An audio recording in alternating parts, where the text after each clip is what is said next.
Good evening, everyone, and welcome back.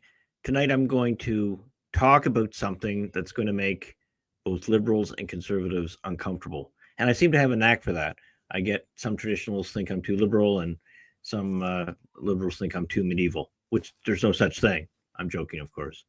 But usually, that means when we can make everyone feel a little uncomfortable, that means if it's not information that's close to the truth, at least it's information for thought. So this Saturday, we're going to see what organizers are calling the largest anti-Trump protest since he took office for a second term. They're calling it No Kings, and they're expecting millions of people across 50 states to participate in over 1,800 rallies. Well done, George Soros. Putting your money to good work, right? Anyway, it is what it is. Already people have been dropping off. I mean, there's significant money behind this. The heiress to Walmart, the Soros family, and the like have been donating to these protesters. High-end masks are like $45 and this kind of thing, and equipment and gear, and they're getting ready to party in their view. Now, when conservatives protest, like some of you watching this are like me. I was involved much more heavily in the pro-life movement in the 1990s, as far as the protests and stuff like that, or the demonstrations. And you know what a protest looked like back then? We walked in prayer. We prayed the rosary. We had talks. We prayed for our enemies. We went to mass. We had a sermon on a pro-life issue. And at no point was there any real serious confrontation. Every once in a while you have somebody that hurl insults, but generally we didn't rise to the insults, and it was a show of force of support. And the problem is, nowadays, especially in the cities are generally controlled by socialists, and socialists don't like God very much, at least not the one that's in the Bible or that's the saints believed in. So what happens is that laws get unequally applied across all the Western countries. So it's you can Google it yourself. You should look into the protests or the demonstrations or the family days that Christians had in Portland, Oregon, for example. And Antifa showed up with baseball bats and the like. And I'm getting a little feedback. I don't know, Felix, on your end, is you here? I'm just going to mute Felix here. He'll come back. He's there. So, but anyway, so I don't know if Felix said he had some stuff to attend to during my little monologue here. So I don't know if he hears me or not, but Felix, unmute yourself when you want to talk. But anyway, so, I mean, what happened was Antifa showed up and destroyed the picnic and all this kind of stuff. And the left seems to think that violence is justified for them. But, of course, even the slightest, even in self-defense, they, from their opponents, they take great issue of, and they accuse us of being Germans of the 1930s and everything else. And it really is quite tiring. I mean, you can call us whatever names you want. We're not, it just doesn't matter anymore. We're not taking their stupid labels because it's just not true.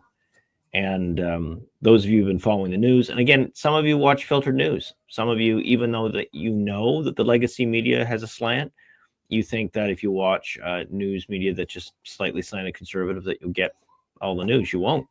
You got to watch X. You got to watch YouTube. You've got to watch Rumble, or at least some trusted sources, and sort of cut through some of the fog. Because what happened was the governor of California accused the president of not answering his phone calls or not communicating with them and whatever. And Trump had it all on tape, I guess.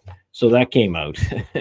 And, I mean, this is the kind of thing, like, it doesn't surprise me because it's been my experience. Like, I was really naive, some would say. I still am. I like to see the good in people wherever possible. And, I come originally from a country that leans very left. And so most of my friends lean left or center left. And so I'm sort of the crazy uncle, as the traditional or the the fellow that's very anti-left. And so what I've seen is there's an evolution. Like, it used to be that the banter would be about whether union membership should be mandatory, right? That was the banter. And now people are openly calling for harm to one another, and that's just not acceptable. We should be able to, it's interesting because a kingdom divided in itself cannot stand. And think of all the wasted resources we all spend, whether it be in the church or in the state, the secular order. How much effort and money and time and emotional charge and all these things, how much we invest trying to change other people who have zero interest in changing. So there's a little group of folks that are truly undecided. It's a relatively small amount, and those people you can sort of try to win over with argument, but a lot of people really have their minds made up. And we go through things like, oh, well, maybe they just had better information. So from the non-left side, I don't like right and left wing. It's not really accurate. So, but we know what a leftist is, and there's a big family of people that are just anti-left.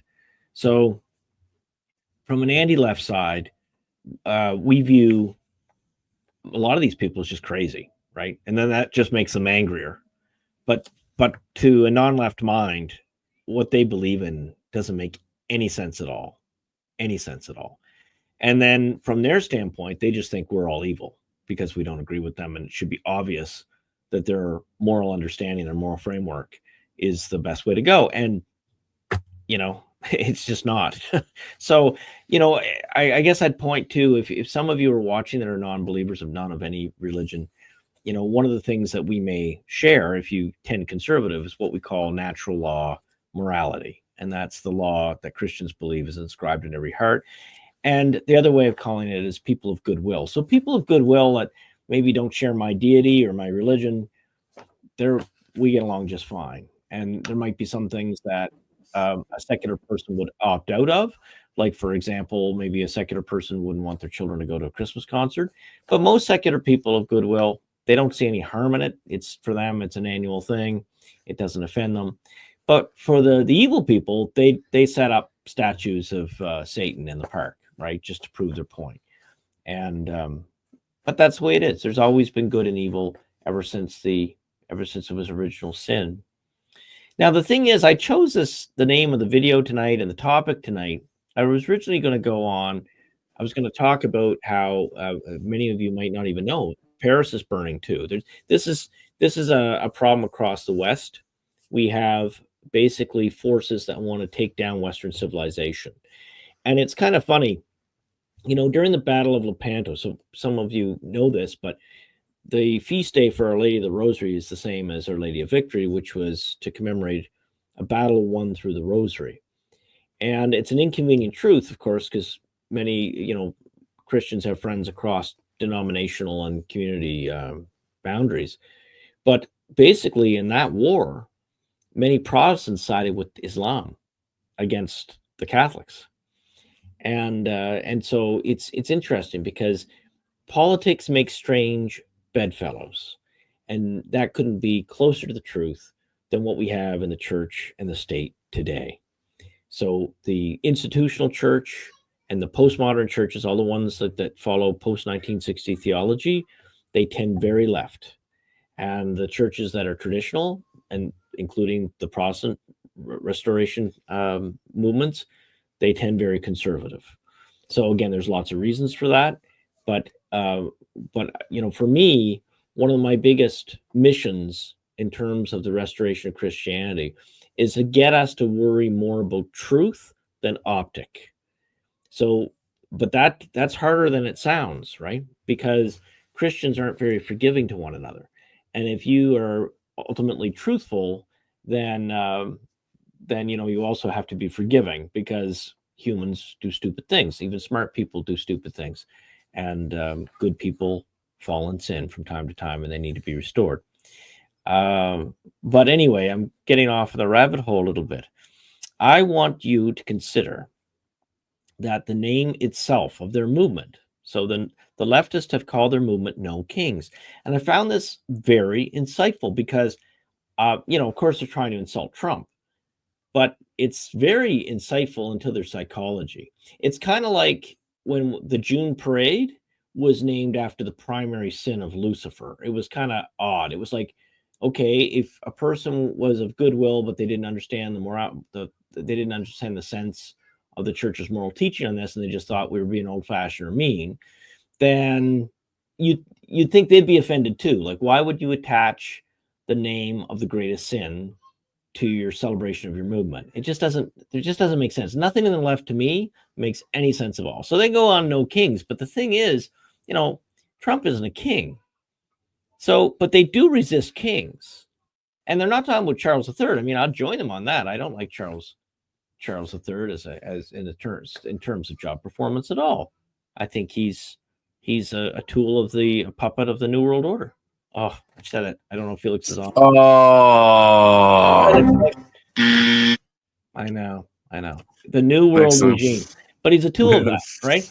We're not talking about actual kings here, right? When they say no kings, the first thing that came to my mind, and probably to Felix's too, is, well, you reject the kingship of Christ, first of all. That's right. And because you reject the kingship of Christ, of course you're going to reject every other idea that the non-leftists have, because the non-leftists, by and large, bear that hierarchy of morality and social order and understanding how the world works, and we bear it from a Christian frame. And of course, I mentioned that in the Battle of Lepanto that you had Protestants siding with Islam. Well, guess what? We've got liberal Christians siding with the seculars and even Luciferians, right?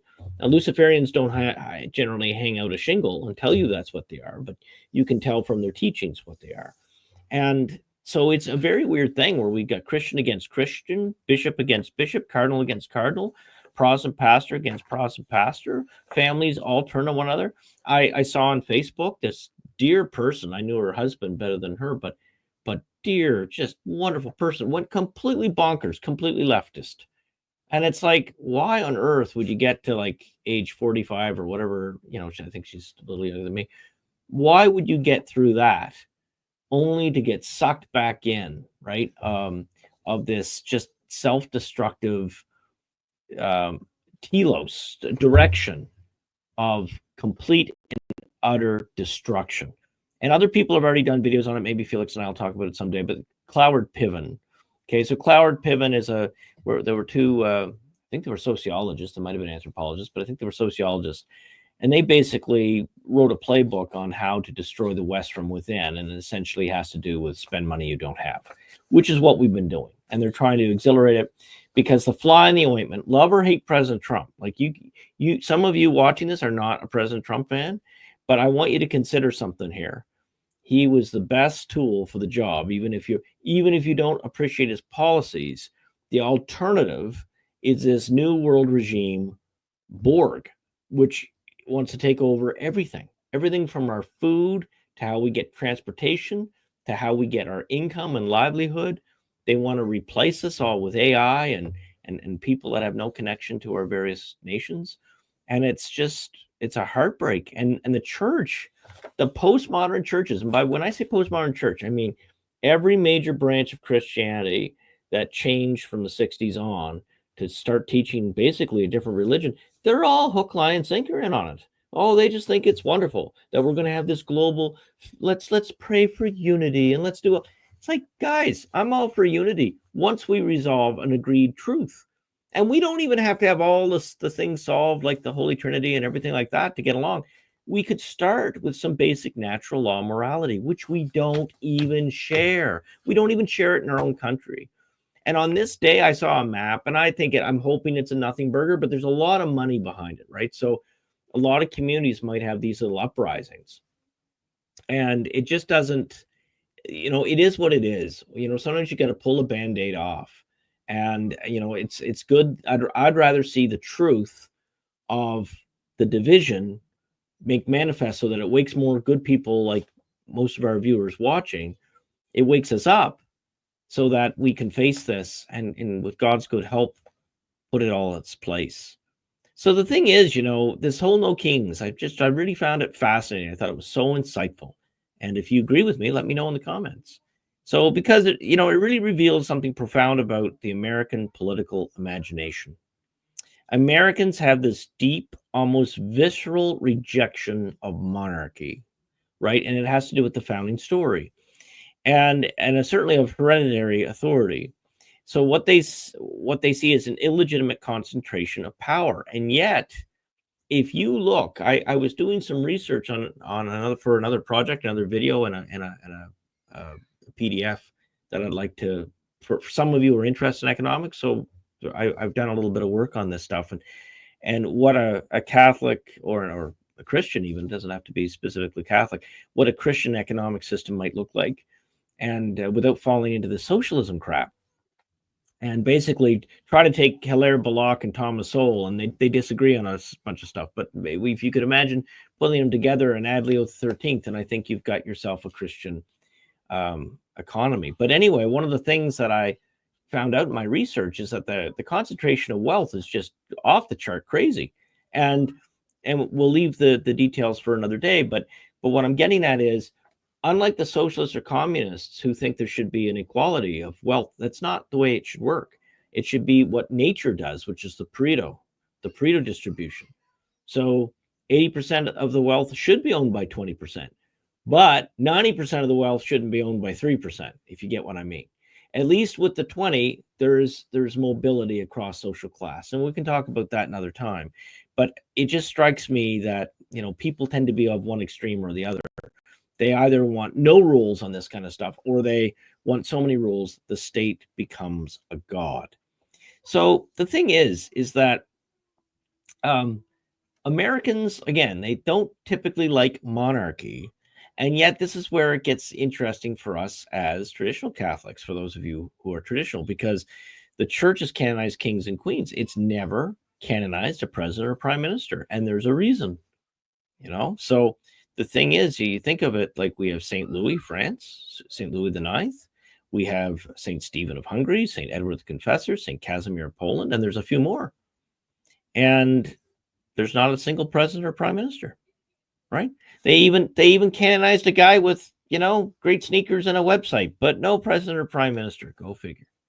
So think about that for a moment. The church in her wisdom has looked at the institution of monarchy and said, yes, this can be a path to holiness. Interesting, isn't it? Kings and queens are anointed with the same holy oil that anoints bishops. Many of you didn't know that. And the form of authority that can serve God and the common good.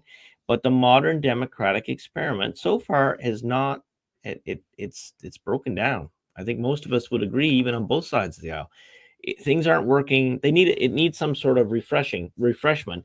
And the paranoid side of all of us, doesn't matter if you're left or non-left or what have you, like the Convention of States movement, for example, that's on the go. But there's part of us that are like, oh my goodness, if we open up this can of worms, what happens if our particular side loses ground, right? So there's some stress and some anxiety about that kind of stuff. But the current system does need reform. I can demonstrate this easy, because you realize that, okay, so Felix is politically active and he goes to jail for his protest. Okay, so the first thing the news is going to say when they say Felix went to jail, they're going to say that Judge McDonald or whatever, and then it'll name the politician that appointed them. Now, you see what I mean? The very fact that they name the party that appointed them tells us the reality in the common mind that the judiciary is not independent. And that's a scandal for them, just as it's a scandal that we have priests who don't read the scripture, don't pray their office, or don't, live Catholic morality. It's a scandal to have a judge who rules on the basis of their political orientation. So it's, these are things that we have to clean up as a society and not just pretend. And it's funny, I don't know if some of you, or maybe some of you are judges watching. And I bet you, if we had a judge or two watching, that judges in their own living room, in the privacy of their own home, they would agree with me. But there's a concern. See, if they talk to other people that there's a real problem with the judiciary, then they'll figure it'll give scandal to the institution. Well, it's the same thing with clergy. It's the same, and not so much as politicians, secular politicians, but certainly with clergy. Like, people don't want to call out clergy when they're bad, because if they do, they figure it's going to discourage the faith. And, so just something to be aware of, a mechanism to be aware of. So the when you think about it, now before the American audience starts throwing things at their screens, I'm not saying that democracy is inherently evil, but I'll tell you this: 21st century democracy, like what Bernie Sanders and AOC want, and Hillary, whatever they're calling democracy, is not the democracy I was taught. See, I was taught that the government works for the people, and that's what I understood democracy was. And I heard, it's the worst form of government, but except for all others, this kind of saying, and that it was sort of like the best we could do.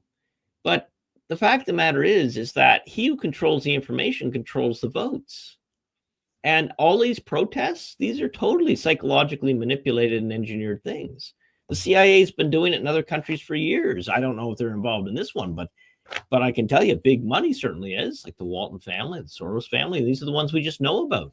How many? Do you know, it's so funny that the party that goes on about being the party of the poor is the one that has all the billionaires on side. Gee, I wonder why.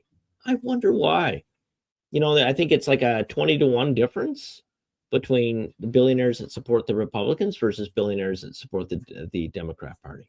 So that's something, again, do your own homework, inform yourself, read both sides. You might want to, I'm not sponsored by them. And actually, I don't know if I'd ever want to be, from the standpoint that so many of the web shows I watch are sponsored by them, and it gets kind of annoying to always have the same sponsor, but that's Ground News. So Ground News, if you Google, you put in the YouTube, 40% off, there's piles of YouTube creators that can get you 40% off on it. It's really helpful because it tells you whether an article has a left-wing slant or a right-wing slant, or it tries to be center. And then you can sort of, and what's really neat, there's a button you can press. You can see which side, like which news stories the left has ignored and which stories the right has ignored. So you can see where everybody's biases are. It's a very, very helpful thing if you want to keep yourself informed. So this No Kings protesters are operating from a fundamentally modern Enlightenment framework.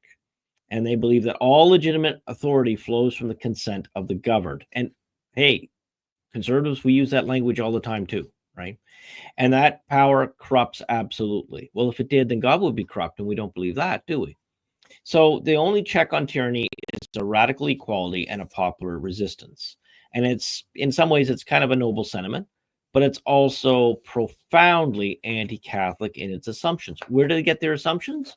From the stonecutters. If you don't know what those are, it's just an ancient fraternal order that has a theology attached to it, which is about universal brotherhood, which sort of takes over the notion of serving the first commandment, which is why it's a contradiction to Christianity. And I can't say the regular name, or I get myself flagged on the YouTube. So Catholic political theory has always started from a different place. We believe that all authority comes from God, and that any secular authority, we're operating like stewards, good stewards. And so not from the people, not from social contracts, not from democratic mandates, but from God. And this doesn't mean that every king is good or every government is just, but it does mean that the principle of authority itself is supposed to be in alignment with the divine will. It's divine power. Human power is divinely instituted for human flourishing. So can we honestly say that any Western country does that now? Not really. Even the ones with monarchies, they're all symbolic. If I was to design something like, one of the things that's really neat about the founding of America is that the founders studied. They spent a lot of time in study, and they studied every kind of government there was, right from the Greeks forward, the Chinese, everything. And they tried to come up with a system of checks and balances. And I think the U.S. system is probably the most successful attempt at making democracy work ever in the history of the world. For all its flaws, and it has them, it's the best system that has been yet generated. And yet there's still some problems, because what happens is that the God is subordinated to the will of the people.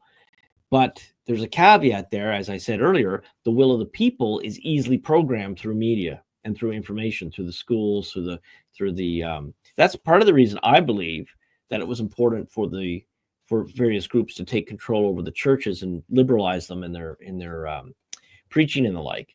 Good evening, Patrick. So part of the reason is that the pulpit system was a means of short-circuiting any kind of misinformation a government could give. And unfortunately, if you get the church on side with the globalists, you're not going to hear a contrary message. You'll hear sermons about recycling and kindness and forgiveness, but you'll never hear sermons about sin and repentance and conquering the world for Christ. It just won't happen. So, I mean, it's funny. Churches that are named Joan of Arc can be like a liberal church. It's like, wait a second, do you know anything about the saint that your church is named after? Right? It's really awesome, right? So, like to one of the refuges you can have is to check out Catholic history. Father, you may want to fix your focus. Oh, you're right. I see this. My goodness, I'm going to fall asleep if I look at my screen. And I'll see myself all blurry, and this is awful. Thank you. Yeah, I didn't move either, so I guess today's autofocus had a mind of its own. Oh yeah, about to focus in on that beer. No, I'm just. Yeah, I normally just Guinness in this glass, but today it's a Sam Adams of something, but in a Guinness glass. Again, I'm not sponsored by Sam Adams or Guinness. In fact, little Catholic factoid, apparently Sam Adams was not a fan of Catholic priests. But the way I look at it is, if he's in heaven, he's a fan of them now. And if he's not, then I'm going to just laugh at him because I'm drinking his beer. But anyway, So when St. Paul writes in Romans 13, the governing authorities are established by God, he's not talking about democracy. Had you thought about that? Like, these guys were aware of the rumblings of this new movement. He's talking about the Roman Empire, and it's hardly a bastion of popular government. When St. Thomas Aquinas develops his political philosophy, he's thinking about Christian kingship and constitution, not constitutional republics. And the entire tradition of Catholic social teaching assumes that the social order requires hierarchy. And that hierarchy requires authority, and that authority requires legitimacy that transcends mere human agreement. And what's more, I would say, again, some of these words can be used in a fluffy way. I don't mean them in a fluffy way, but a Christian leader has to be a good steward of resources. So in other words, I'm so naive, guys. Welcome, Bishop Haygood. He's no beer. There you go. So we want to congratulate Bishop Haygood. He was Monsignor last week. Now, sometimes you can refer to a bishop as Monsignor, so I know that's confusing, but he was consecrated just this Feast of Pentecost, so we'd like to congratulate him. Wow, congratulations. Yeah, it's a big step. So, there was a famous saint that said that St. John Chrysostom said that the road to hell, I think it was St. John Chrysostom, and Bishop Haygood can correct me if I'm wrong. They said the road to hell is paved with the skulls of bishops. What do you think of that, Felix? Oh yeah, that's pretty hardcore. Well, he was a bishop himself, so he was kind of saying, like, it's true. Most of the major heresies, like if you guys, any of you are interested in theology and you study heresies, most heresies are named after bishops, right? So wow.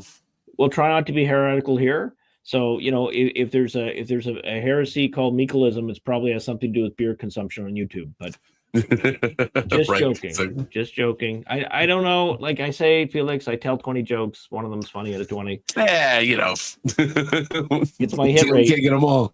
Hey, Dale, welcome. I'll be seeing Dale in person Thursday, God willing. But we have a mutual friend that runs a men's group. So, okay. So the thing is that when we're looking at contemporary America, for example, we have this massive no kings movement preparing to resist what they see as authoritarian overreach. But see, are they really resisting, or are they just planning on burning everything down? Because you know what? Like I say, if they were just sitting there with signs, I'd have no problem. But if they're like, there was a most heartbreaking scene. Some of you probably saw this when BLM was burning down the cities. And everybody, it was funny, and this is happening already. The flames are all going on, and the reporter is saying it's a mostly peaceful protest. Oh yeah, that was topped. As the cars are exploding. Yes, that's right. Yeah, somebody topped that. Somebody topped that this week. I couldn't believe it. Right, absolutely. So the thing is that Yeah, I mean, we all know that these guys are not capable of good because they're not good people, right? I hate this. I'm going to get some people very angry at me, but most of them are not very good people. You know that because the first place they go is violence. When a person on the right goes to violence, it's to defend their family or their physical person or their property or their homeland. It is not to, now there are exceptions that prove the rule. There are some evil people on both sides. Sure. That's true. But I'm talking about culturally, Glenn Beck taught me this. Okay. So once upon a time, Glenn Beck was on Fox with Bill O'Reilly, right? This was years ago. I'm old. Some of you won't remember. Glenn Beck has his own show, The Blaze, now. But the thing is that, and he had an excellent use of a chalkboard, just like Fulton Sheen, an excellent use of a chalkboard. but Glenn, one of the things that he did is he took a video camera around and he went to like a Michael Moore gathering, right? So all the leftists were there, yay, Michael Moore, and then he'd take a video of his gathering. And what he'd do is he'd say, I want you to look at the grounds when the people leave. And heaps Right. of trash, used adult products that you're wondering, how does this happen in a crowd? But like just nastiness, drug needles, everything. And then on the conservative gathering, everything is pristine. So people actually care. Yep. And I had a very good lefty friend that I would love to bring that up, and he would get growly at me. But I mean, okay, someone finally answered me. Why? This is the reason. Okay, I hope everybody's sitting down. It's because they wanted to create the garbage so that the unionized garbage workers would have job security. Brother, that is horrible. That is horrible. I mean, now, how do I fix that? Seriously, how do you even communicate with somebody that thinks this way? Right. So this is the problem. Like when we go on about dialogue and all this kind of stuff, like, well, sometimes folks, someone wrote a book. I forget the name of the author now, but men are from Mars and women are from Venus or something like that. And it was, I know the gist of the book, and it's good to talk about how generally it's not hard and fast, but generally men and women, look at the world differently, process information differently. Right-leaning and left-leaning people see the world, see reality very differently. It's not just a case of making a better argument. It's the framework itself that's key and different. So Father, did you hear about all right, so yeah, you're talking about the mostly peaceful protests. Now, for those who haven't heard, so yeah, there was a flaming car on the news, and the reporter said, and I'm paraphrasing, it's about to get really volatile if Trump decides to send the troops in, because it's going to take these group of people who are having fun watching the car burn into something more volatile. Yeah, like that's all nice and good, except if you own the car and your baby's in the back seat, right? Yeah, right. So I mean, well, what's a phasered baby for the grand scheme of things, right? As long as everybody can, I don't know that they can. I don't even know what they want other than yeah. So I don't. So there you go, Bishop. You're getting some congratulations there, and Hold on, you gotta... Father breaking treads here with the stoop. So I have no idea what that is, Felix. Breaking Bad. Oh, is it? Breaking Bad for breaking trash. Oh, I got that for you. I got that for you, breaking trash. That's good. That's good. Well, okay. So I didn't finish this thought, but I wanted to. Yes, Father. So the thing is that when you have all this, there was this lady when the BLM peaceful protests were going on, and it was like virtual mushroom clouds. People were saying it was as bad as Iraq, right? And this poor little lady who was herself happened to be black, which is important for this story because they burned down her community. And she came and she went to the reporter and she was just very distraught. And she said, how am I supposed to get groceries? I don't have a car. And she said, I just found out my grocery store is never going to open again because they burned it down. And so the thing is that real people get hurt with this stuff. That like these people that were keying Teslas and stuff. Oh, listen, I wish every one of them a purgatory of 100 consecutive Grady Judds, Sheriff Judd. I hope he manages your purgatory for you, because there is no excuse for this kind of behavior. You're grown people, right? This is something that you'd be horrified if your 8-year-old did, and yet adults think it's okay. And then I get a kick out of the ones that lie, right? Oh, I didn't do that. And meanwhile, it's all on camera. It's like, That's okay, right. you guys are showing the typical left-leaning intellect because it was already, So, and don't worry, I'm going to make fun of right-leaning intellect too, because you know what right-leaning intellect does? We don't realize how damaging these turkeys can be. And right-leaning people, we incline to peace within the family and stuff, right? So we just say, well, I'll keep my politics and religion compartmentalized so it doesn't offend. But here's what the problem is. So the good thing about that is that you can build on common ground. And maybe you could even argue that over time, that even your religious views, your philosophical views, over time in a trusted environment can plant some seed in your family member who's opposed's heart, right, or in mind. Right. But what really happens, or what happens this day and age, is that we allow a whole society that compartmentalizes. And because conservatives are inclined to say, well, as long as you don't hurt me, as long as you give me the freedom to be me, I don't care what you do. Well, to a full extension of that, that means you have what we have in California right now, everything on fire. And then we have these fools on CNN saying, well, it's exaggerated. There's hardly anything going on. It's like, holy mackerel, like turn on Benny Johnson, turn on Rumble, yes. and turn saying, on X. And saying, and then there was a whole bunch of people like Mr. Darkins there, DeVroy, whatever. There's a couple of these conservative Catholic YouTubers, and they just said, listen, I can't show you the video. I'm going to get banned, but it's bad. Go look for it. So. Right. So we'll see. And, the military will hopefully go in there and establish some sort of order. And then there's a whole layer of concern that it's kind of like a takeover by a foreign nation. So there is that aspect of it, because people are waving like, okay, so Felix is from, actually, I don't know what side your mom's from, Felix. You both sides from Cuba? Yeah, that's correct. Both my parents came from Cuba. So from Spain to Cuba to America. Pretty much, yeah.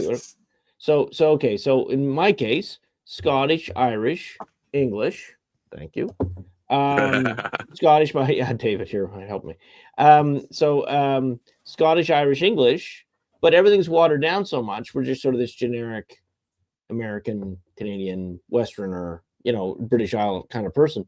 And there's no real, there's little aspects that are distinct, like where I grew up, you could hear bagpipes every morning. So there was that Scottish aspect, and the music and the bars were all sort of based on Irish, and the some of the dietary things. Like actually, I have a little cafe I go to. I visit some of my clergy every Saturday, and I have sort of a meeting, and anybody who's in town can come. It's in St. Pete's, but the thing is that I like this HP sauce, which some of you know what that is. It's like the British call it brown sauce, and of course, the closest thing Americans have is like A1 or something. But so I come in with this, and they keep it for me there.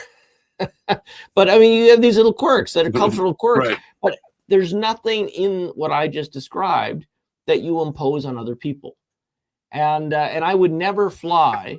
I would never go on a protest in America waving a flag of any other nation that I'm a part of, that I'm a descendant from. That's just ridiculous, because it is it's certainly not if the context is that they're invading. It's horrible. So I mean, I have to commend President Trump for his restraint, because I think he's handled this with far more patience than a lot of people would if they were in his position of power.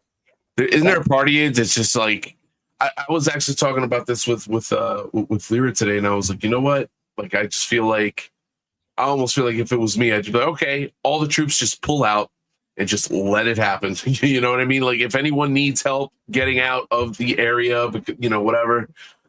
But it's almost like at some point, let them suffer the consequences of their action. The only thing that stops me from that is that there's innocent people there who can't leave, and you know, there's other circumstances there. But so back to that lady that I told you about, like she lost her grocery store, right? Yeah, so, I mean, no, exactly. So that's just it. And so there's there is a problem because good and mixed people are mixed with the. So I have an off the wall, and you guys certainly don't have to agree with me. I'm a little crazy with certain things, but you know, I was joking. I was half joking, but you know, so I was half joking. So I will admit, there's part of me that think it was a great idea. I said, why don't we just do a we'll give Canada Maine, and we'll give them that Seattle can have sort of like southern, like Vancouver, the south mainland of British Columbia, and then the northern British Columbia is all conservative, and basically, you know, you reorder some of these states. Like look at Virginia, like around DC, it's all blue, but and then Washington State and Oregon and Northern California, all conservative on the east coast, east side. Not that they're on the coast, they're right. But east of I-5, right? So you have, and then Texas, Austin is its own little, you know. Oh yeah, now it's LA. You just call it LA now, LA, Texas. But I would say Maine, almost, except Maine, yes, if you just draw the boundary line to right outside Stephen King's house. You know, from Stephen King on, boom, all yours, Canada. Have fun. Everything else we could keep. Yeah, you know, his fights with Elon were entertaining. When he left, there was a whole bunch of liberals that left Twitter for Blue Sky, and then they're all back now because they have no fun at Blue Sky. Blue Sky, it became a joke. Like, how quickly can Blue Sky cancel you if you're like a normal person at all? And I even tried just for fun. Yeah, I was gone. I think 2 messages in. Yeah. No, I believe it. I didn't even bother. Yeah, you know. Yeah. I mean, so oh, sorry. I was going to say I have my hangups with X too. Like, I don't think they're this free speech bastion that people make it out to be. But Father Martin tells me, like, he got some sort of software that helped him delete a lot of his tweets. Now it's a shame in a way because you have all this history there, right? But he said his engagement went from a couple hundred views to thousands just by getting rid of his history. And so they said when you ask the AI that's attached to Twitter if that's the case, it says it's not. But we've got more than one anecdotal story about that. So probably what it is just if you insult a certain group or there's something, so you touch a certain nerve, it doesn't promote your stuff. Oh yeah, I insulted Elon Omar regarding her brother. You guys could put 2 and 2 together, and that got me canceled. I had to delete the tweet. All that stuff. But that was before Elon. I mean, I guess my thing is it true? And if it's true, then we should be able to share it. If it's not, so I get onto this. Like I think I mentioned this last week. You know, there was somebody crapping on Father Martin, and it was just. Like, there's lots of things to crap on me and Father Martin, Father Breaking Trad, and Bishop Harrigan. There's all kinds of stuff you can crap on clergy. Heck, we'll give you a list, you know. but when people make stuff up, it just gets irritating. It's just like, that's bad. You know, I've answered the same question like 40 times, no exaggeration. That if people had any kind of inclination to just do a little homework for themselves.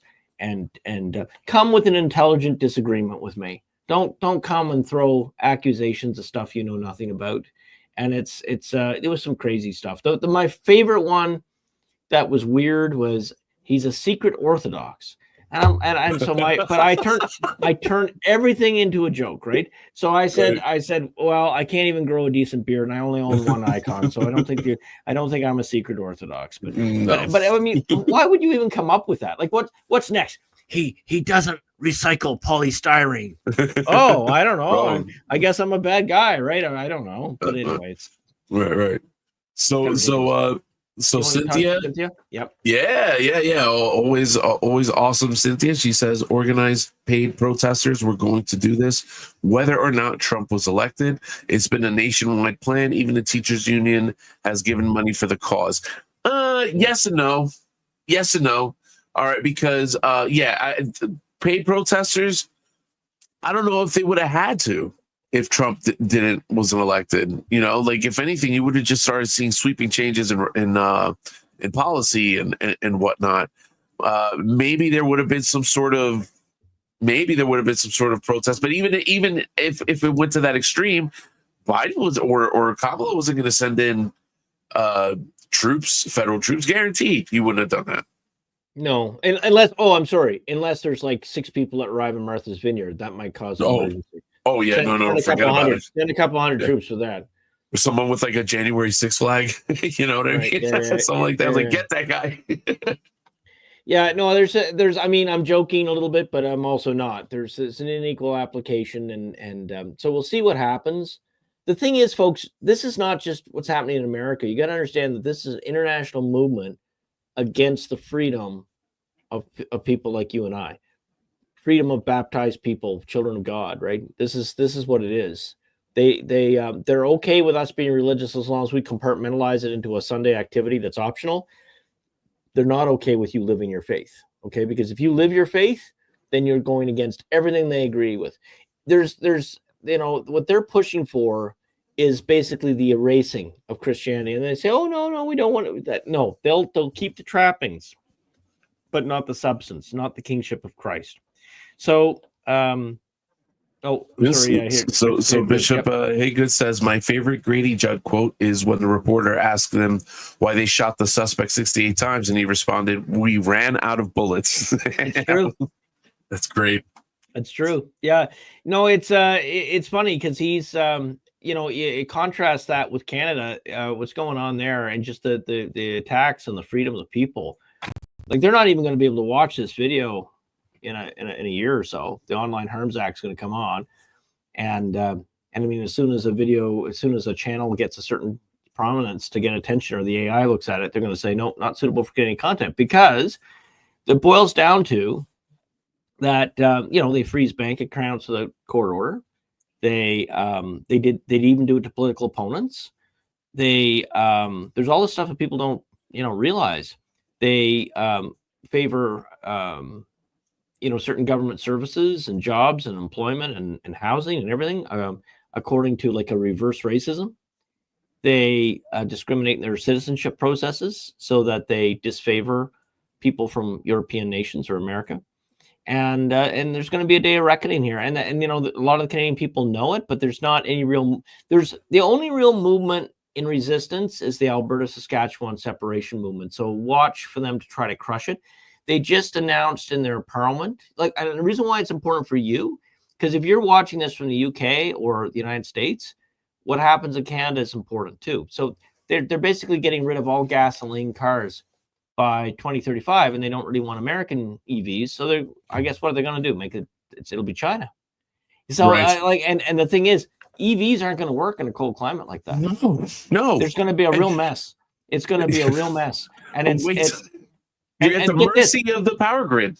Get this. They said that the expected poverty during this period of transition for their economy, because they're trying to go into this carbon trading economy, that the poverty is going to be so bad that the people are going to be expected to forage for food. This is the current government saying it. It's not the opposition. It's not somebody trying to get votes. The current government's people said this. And then at the very same time, they're sending people door to door to confiscate hunting rifles. Well, what are you supposed to do? Chase the moose with a spork? You're not going to let them afford groceries. You're not going to let them own a car. And, they're probably going to bill you for drinking water. So, I mean, it's really living the pod. It's crazy times. And I get myself in trouble, but I tell people, listen, any country that once had God and turned their back on him brings a chastisement on themselves. And if you guys want to sort yourselves out, you go back to mass, you go back to church, you do the things necessary from the basics to rebuild your civilization. And any country that was once Christian is forever Christian. It's like when you're baptized. When you're baptized, it's indelible. When a country becomes Christian, it's indelible. If it apostatizes, then it curses itself. So in practice, right? I'm not talking about that this decree of this scripture says that there's certainly parallels, but it's like this. Say if you know that if you drink too much whiskey, your liver's going to die because you have this inherited weakness in your liver. But you love whiskey so much, you're just going to do it anyway and lie to your doctor. And then your liver starts to die. We told you this was going to happen. It's not mean to tell you. It's not intolerant to tell you just what the consequence of your actions are. If you are in a country or a civilization that once had the Christian God and abandoned him, there will be consequences for abandoning him. Simple as. And prosperity is not one of your consequences. It will eventually come back to bite you on the rump. And I mean, it's like I'm screaming at a hurricane. Oh, I don't need God to be a good person. Well, listen, if you're an atheist person, like if you're a secular, you were never baptized and you're a person of goodwill and you have friends that are Christian and they're friends with you and everybody gets along fine. You didn't apostatize from everything, but the society did. Now, if you're baptized and you've been sitting on your rump, then you're part of the problem. And so, and that's not me condemning you. Hey, I'm in the same boat. Like, I'm so disorganized at so many things.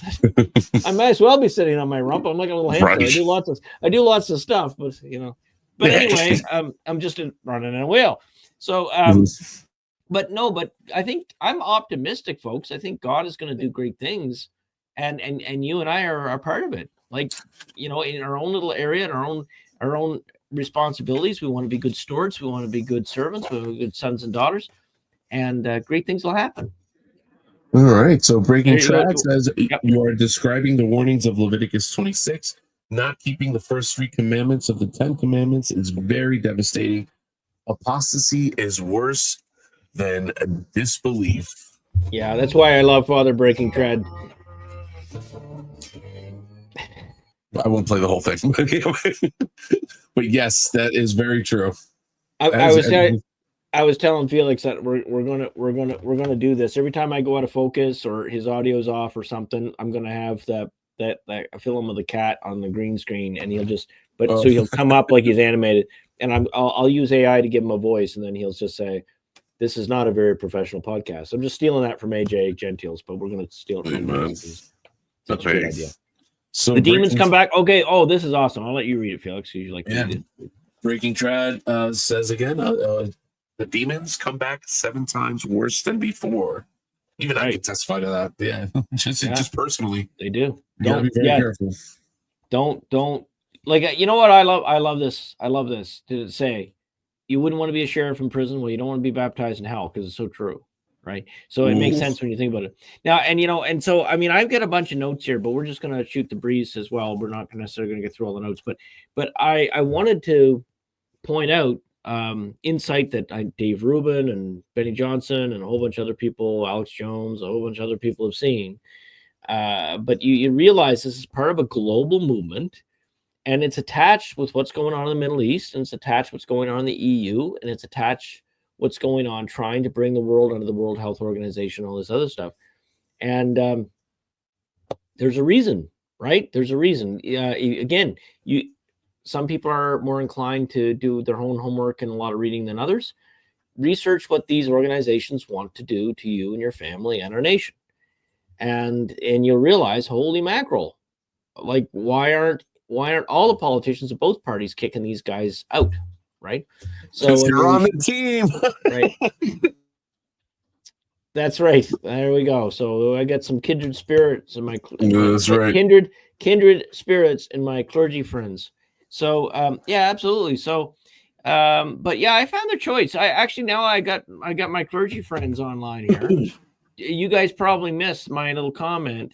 Don't you find it interesting that the leftist movement chose the name No Kings?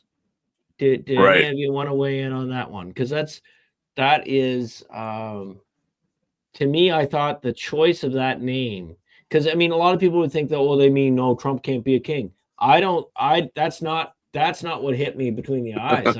I saw them as rejecting Christ's kingship, and they're they're mad at Trump. They're not mad at Trump because Trump's a great Christian. They're mad at Trump because Trump knows they're evil. So I mean, that's a big distinction, right? Like it's no one here is claiming that President Trump is going to be, like St. Augustine, right?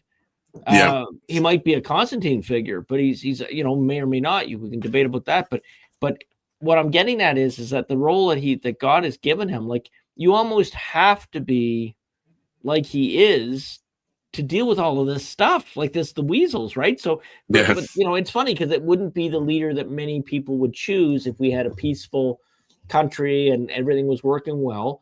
You'd choose someone that was a good manager. You wouldn't choose someone that's a bull in a china shop that's going to blow everything up in a good way.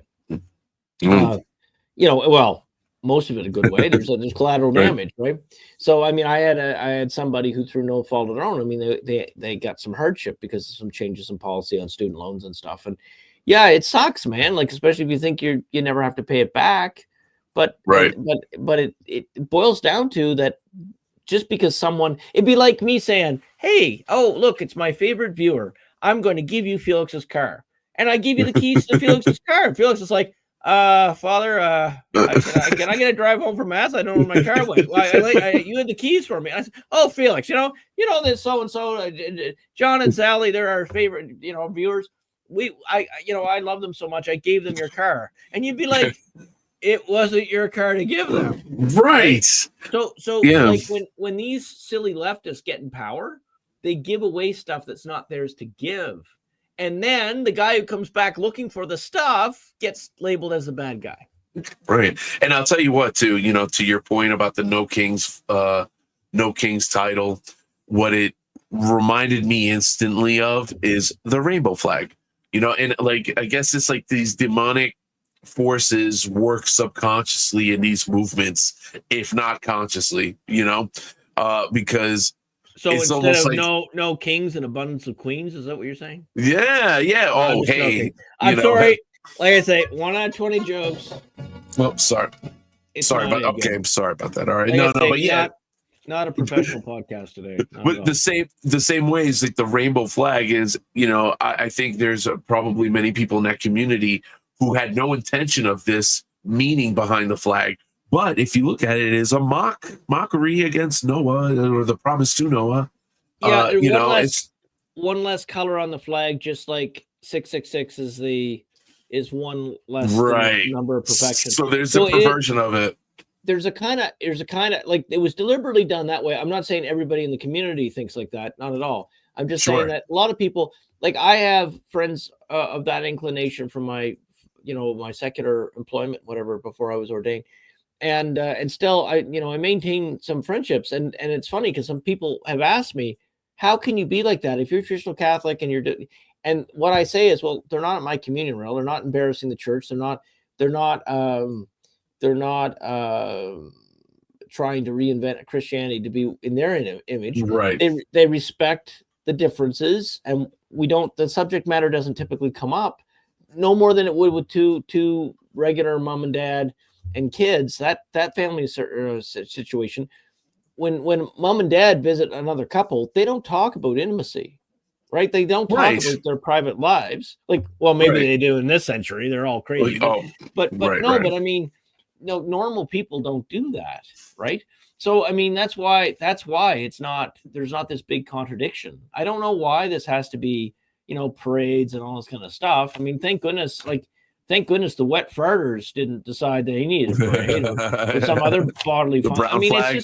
It's just weird, right? I mean, it's just a weird thing to tribe on. You may want to fix your focus, Father. Again, eh? Yeah, no, it happens. All right. So I love that. Yeah. Breaking Trad sermon says they have no king, not even Caesar. Not even then Caesar. He follows up with their king is the devil. It's clear for all to see. Yeah, I mean, so some of our secular friends will be a little, well, maybe not surprised. It would just rub them the wrong way what Father Breaking Trad saying, but I have to agree with them. From our understanding of the way the universe works, this is exactly what it is. It's a battle for your soul.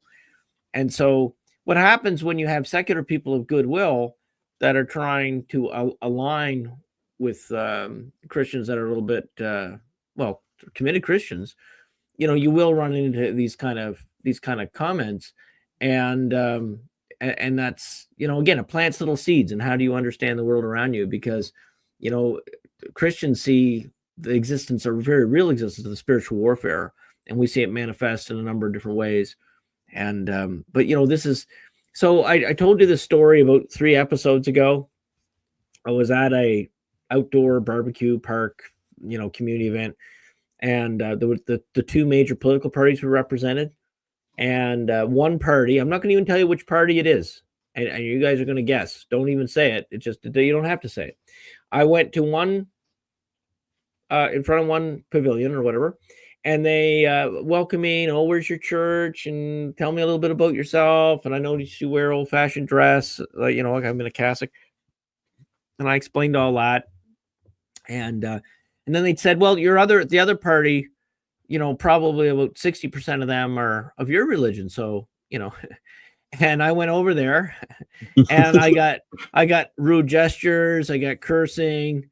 I got a lot of hostility. I just stopped. I blessed them and I prayed this prayer, St. Michael. And then that was how I handled it. But I just thought it was interesting because the group that on paper should love me because I'm one of them, on paper, hate me. And you may say, well, how did they tell? Well, like they told because of the dress. So Father Breaking Trad, I don't know about Bishop Hargood, but Father Breaking Trad and I both wear Roman cassock as a regular dress and as a regular uniform. And there's 1 or 2 priests that do so in my area. So it's sort of uncommon, but people know, okay, well, this guy's sort of old school, but it's a yeah. There you go. See, we're all in the same boat. Isn't that good? This is the unity that Leo wants of us, gentlemen. That's right. That's right. All right, and Breaking Track comes back with democracy is the worst affliction you can enforce upon a people, quoting Aristotle. Right. Okay, I'm not going to do it. So Aristotle is sort of he's not the author, God's the author of the natural law, of course, but he's kind of the one that, for Western thinkers, sort of gives us our basis and what basis of reason, or how we understand reason, logic, that kind of thing. Sort of the operating system, or philosophical operating system, which carried us for centuries up until relatively recently. Around 500 years ago, everything started going kaplooey, and it's been exhilarating, ever since, to increasing insanity. And we got a little respite with this last election, because it's funny, and it just breaks my heart, because again, I was on Facebook the other day, and I got friends of mine for like 10 years, and they're like, oh, I wish I had, Harris, right? And it's like, listen, even if you're a good liberal, you have competent liberals in your stable of leaders, right?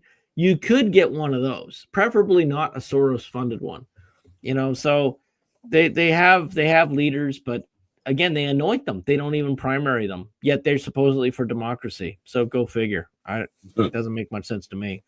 But anyway. So Cynthia has a question here. Do you think Sharia law has anything to do with it? I noticed the riots were adding them to their merry band of useful idiots. Yeah, so Cynthia, I think, okay, so again, you guys can fact check me if I'm dated, but I don't think I am. I think I'm correct when I tell you it's my understanding that the U.S. of all Western nations has the lowest percentage. So we have piles of these communities of Islam, but we have the lowest percentage of Islamic adherence, right? So well, you look at UK or Canada, France, Germany, right? They're a real world of hurt. There's some rumor on the, the free new, like when I say free, I don't mean you don't charge. I mean the uncensored news. There's some scuttlebutt that everything's going to kick off in Northern Ireland soon. Oh, so no. We'll see. Because it's like, no, but they had, every once in a while, all it takes is a straw to break the camel's back, right? And everybody has a different line. And sometimes when you think, oh, that's definitely going to wake people up, they don't, right? Like when that Pachamama thing happened in the church, I thought, finally, they're going to wake up. No, they didn't. No. They didn't wake up. Right. And then I realized if they're not going to wake up for that, they're not going to wake up for anything. So I'm just going to here it is. Right. No. But see, the same thing happens here. So what happened in Ireland, there was this guy don't remember his name. It's not important, really. But they get cocky. And this guy who came from somewhere, certainly not some Middle Eastern, Middle East country, right? Yeah, I think I know what you're talking about. He was bragging about all the very rude and evil things he was going to do to little girls and little boys too. And what happened was, he was very blunt and very graphic. And sorry. So what happened? What happened was that, and a whole bunch of Irishmen. See, this is what my community was like when I was little, or at least a generation before me. This is what would happen if you had a bad guy in your community. All the men got together and they sorted it. Yep. So this is what happened, and they put it on video. They found an encampment of people like this that was living in tents, and they had put everything all set up and all this kind of stuff in the woods outside, right outside, within a short walk from a school, because they were looking at the kids, right? So anyway, the Irishmen went in and they destroyed everything. Now, so the thing is, you see, you got to realize this is a climate where if you just say a rude post in the UK, the police will be at your door thinking that you're threatening violence or something. And America, so it's interesting. J.D. Vance took this on. Someone asked him about this very thing. And he just said, well, in America, you actually have to say, you can't just say, oh, it'd be unfortunate if, the Irish guy fell off his truck or, got run over. It's got to be an actual encouragement to do harm, which there is lots of example of that the last couple of weeks in Twitter. So I hope, poor FBI is going to be busy because there's going to be a lot of stuff to sort through. And what I get a kick out of, they go on about what happened on various events with the people on the right, but they do like 20 times more and nothing ever happens. But that hopefully will change. So we'll see. I watch England and Ireland with great interest. I thought it was going to be England that would start first, but it might be Ireland. I'm sorry, I interrupted. No, I'm just going to say like France, and then France. What was going on in France? Like, this is nuts. If you guys don't know what I'm talking about, Google it. Like, again, Felix and I can't really get into it on this channel. Right. But if you go and you Google what's been going on in France the last couple of weeks, and then at the same time, we have this beautiful Chartres pilgrimage that, Bishop, the same with Father Martin. He's always in his habit. So, the thing is that there's this, it's going to hit the fan. So they have this beautiful Chartres pilgrimage, which I don't know if someone might know more than me on this, whether they were allowed. I don't think they were allowed to use the church for the traditional Latin Mass, but I know Bishop Snyder, I saw a picture of him offering the TLM for the pilgrims. And it was funny because I don't want to get on the rabbit hole, but it was funny because the local bishop said, oh, well, I didn't get any requests for you guys to have the Novus Ordo. And they said, that's okay. That's okay. We don't need it. Thanks, but no thanks. So that means the TLM is probably happening without his direct authorization, but it is what it is. I mean, you can't restrict the old faith. It's simple as. So if you want to restrict the old faith, then why don't you become a Buddhist, like the head of the Jesuits, or Episcopalian, or my dad used to say, if you can't believe in your religion, then change your beliefs or change your religion, and I think he's right. I was going to say the other great ironic news was Germany making a statement about Israel going a little too crazy with with certain events, certain thing. I'm like, oh my Lord, like the irony just. I mean, it's almost chef's kiss. It was that crazy. Yeah, it's really weird. It's funny. Like, some of you find it easy to forgive, and some of you find it hard to forgive. But for those who when we generally can forgive, it's very hard for us to understand centuries old hatred, right? Right. Yeah, especially since your ancestor might have been a horrible person, but that doesn't mean you are. And likewise, just because they were a great person doesn't mean you are. So, but anyway, I'll let you read Father Breaking Trad there. Okay, yeah. So Breaking Trad says the issue is the natural law. Monarchy is the natural law's best form of government. God made Adam first, and he had no equal to govern and rule mankind. Paraphrasing Saint Robert Bellarmine. Yeah. So, yeah, I mean, it's interesting because it'd be interesting to see if monarchy could find an organic evolution. So I'll give you an example historically of such an organic revolution was the Magna Carta. So the English monarchy before it defected from we won't get into the Henry VIII stuff, but before there was a split, there was the Magna Carta was well before that, and the Magna Carta, the flavor, the charism, the understanding of the monarchy in the British model very different than the French model and the Spanish model. And what I'm saying is, put our national origin and our rivalries aside. I think the Spanish and the French can learn something from the English in that regard, because what it basically said was the king can create new laws, but he's accountable to his own word. So if he makes a law, he's accountable to that law. And that's kind of how God works when you think about it. Like, God does not all of a sudden say water's dry. Right? He doesn't contradict himself in absurdity. And likewise, we have to build on what we know, right? So that's something that all the clergy that are on air here, I know them all, and we all share that, right? Like, so you can't change something that's definitively understood.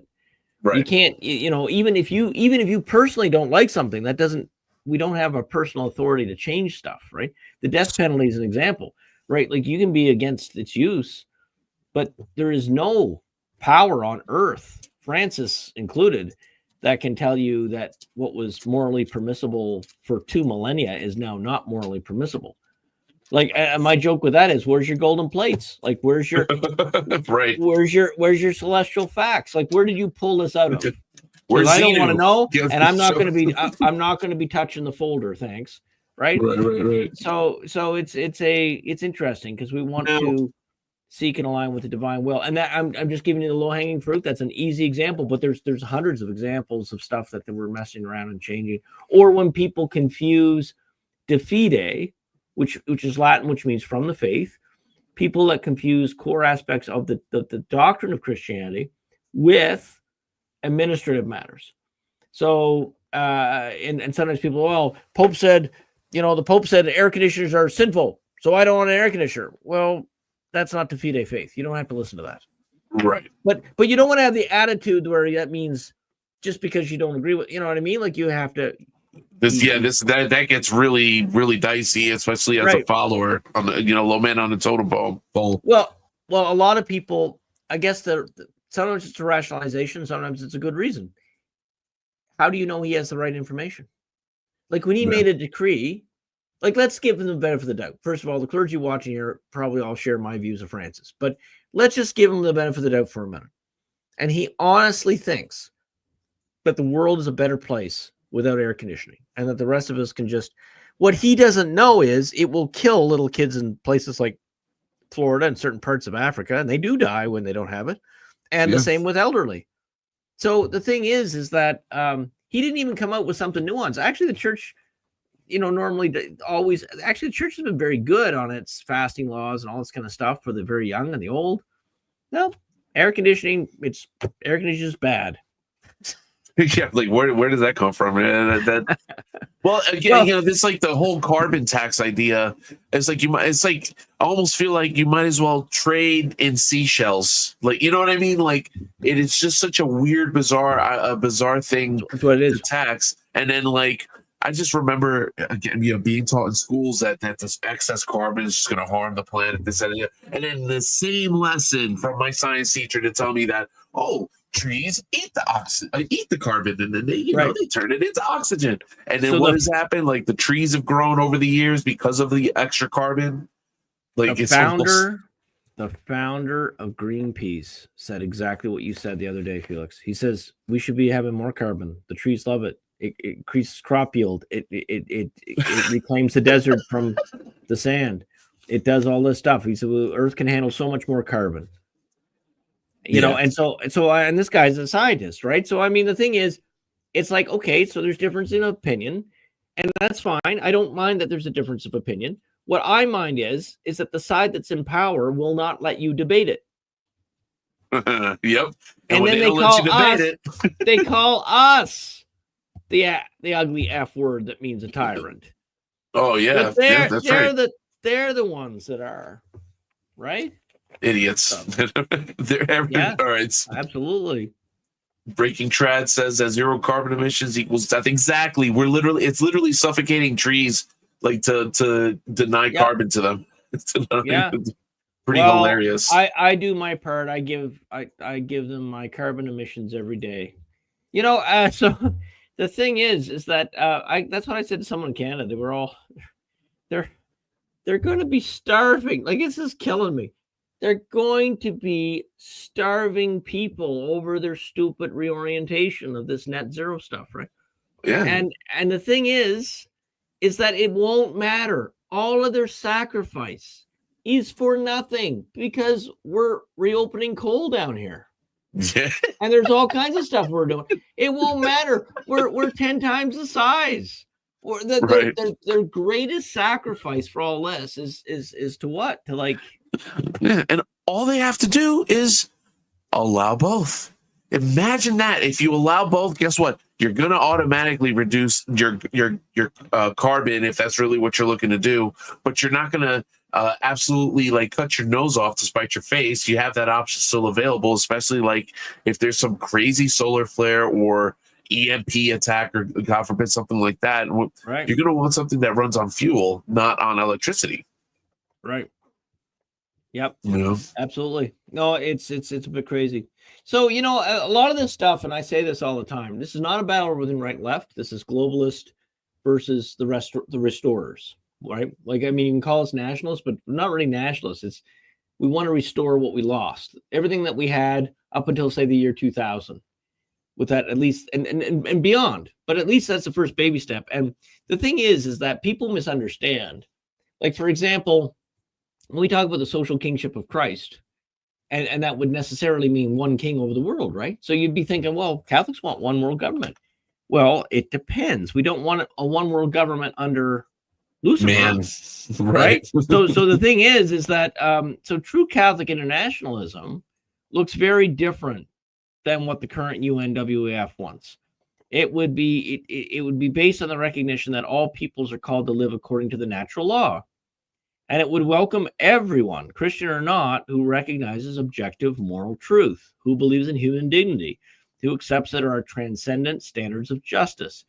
But it would reject the idea that we can have meaningful global cooperation without shared moral foundation, which we don't have. We don't have this in our own families. We don't have this in our own parishes typically. I mean, traditional churches hopefully do, but even traditional churches, we live in the world through the week. And so the thing is that our people come with different stages of spiritual formation and different abilities of to detach from the world. Mm. So I this is why I always say to keep our tent open to good people. Okay, this is my admonition to those of you who share a traditional focus. I say, you know, you don't want your tent open to the lunatics, but you want your tent open to the good people who share our commitment to the natural law, regardless of their religious background. Because the thing is that it's a ripe soil for them to eventually, if it with God's good help, that they will come to as what we understand the truth. But we do that not with hard selling or clever persuasion psychology. We do this by an environment committed to truth over all the other attributes. And we've lost that bead. Yeah, I love that. Okay, so I'll let Felix read it because I love Felix's narration of the comments. And then I've got right. So you read. All right. Actually, before I read it, I was going to say, everybody who's watching, if you haven't liked or subscribed yet or shared, you know, please take this opportunity to do so. It definitely helps the channel. And this is an example of something you might want to cut and clip and send it along to your friends, because this is good wisdom here from Father Fay and through via Father Breaking Trad, and I'll let Felix read it, and then I'll just add one more sentence to it. Cool. All right. So Breaking Trad says God wants many nations and one religion. The devil wants one nation and many religions. Ooh, Right. how true that. And that's Right. a quote So- by Father Dennis Fahey. So that is very insightful, because I say that's what happened in the 60s. So here's what I mean. So when the Holy Spirit, this past Sunday, most of our viewers celebrated the Feast of Pentecost. When the Holy Ghost descended upon the apostles or Blessed Mother Mary on Pentecost, those apostles went forth to various parts of the world, and each of them bore the same exact faith, but they lived it slightly different.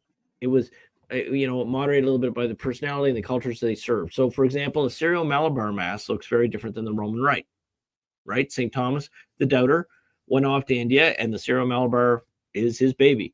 If you go to Alexandria, the Coptic liturgy is based on what St. Mark put together. The Roman Rite is based on St. Peter and Paul and their successors.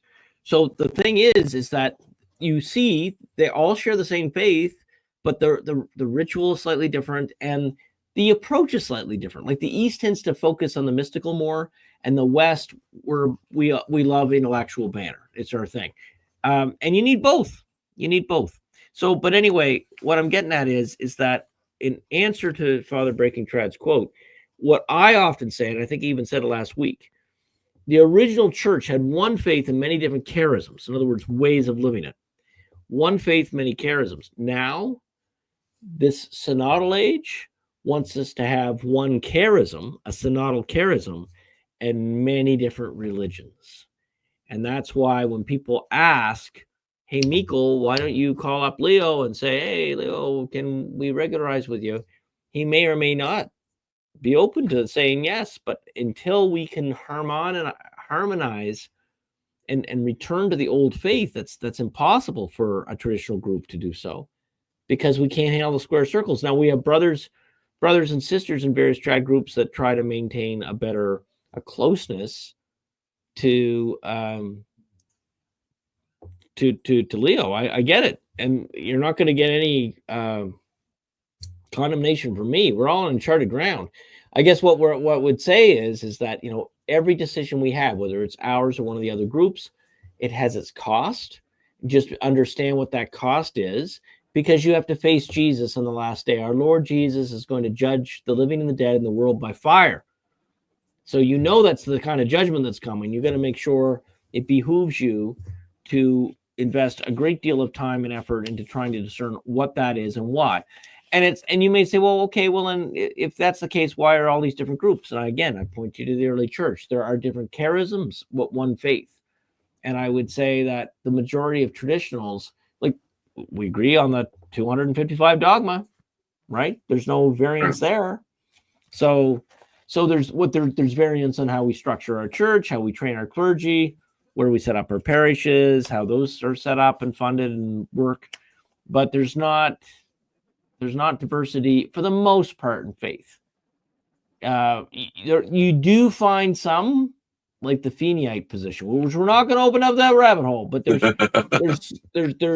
some people that believe that unless you're baptized in the the regular sacramental ritual, that you're definitely hooped. Baptism is necessary for salvation, but it's a little more complicated in the church's reflection over the centuries than what they say it is. So there's some, and I know priests that are Feeneyite. Actually, I know one priest and one brother that's Feeneyite. But the thing is that it doesn't come up. We agree to disagree, and we talk about the things we do agree about. So right.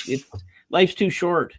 What does it even win you if you get me on a tired day and you win an argument, or the vice versa? I do it to you and I make you look like an idiot and you hold a position different than me.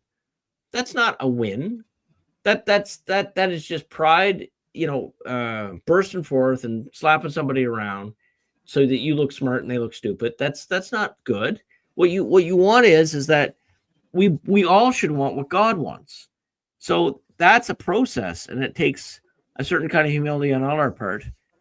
Because well, I don't know.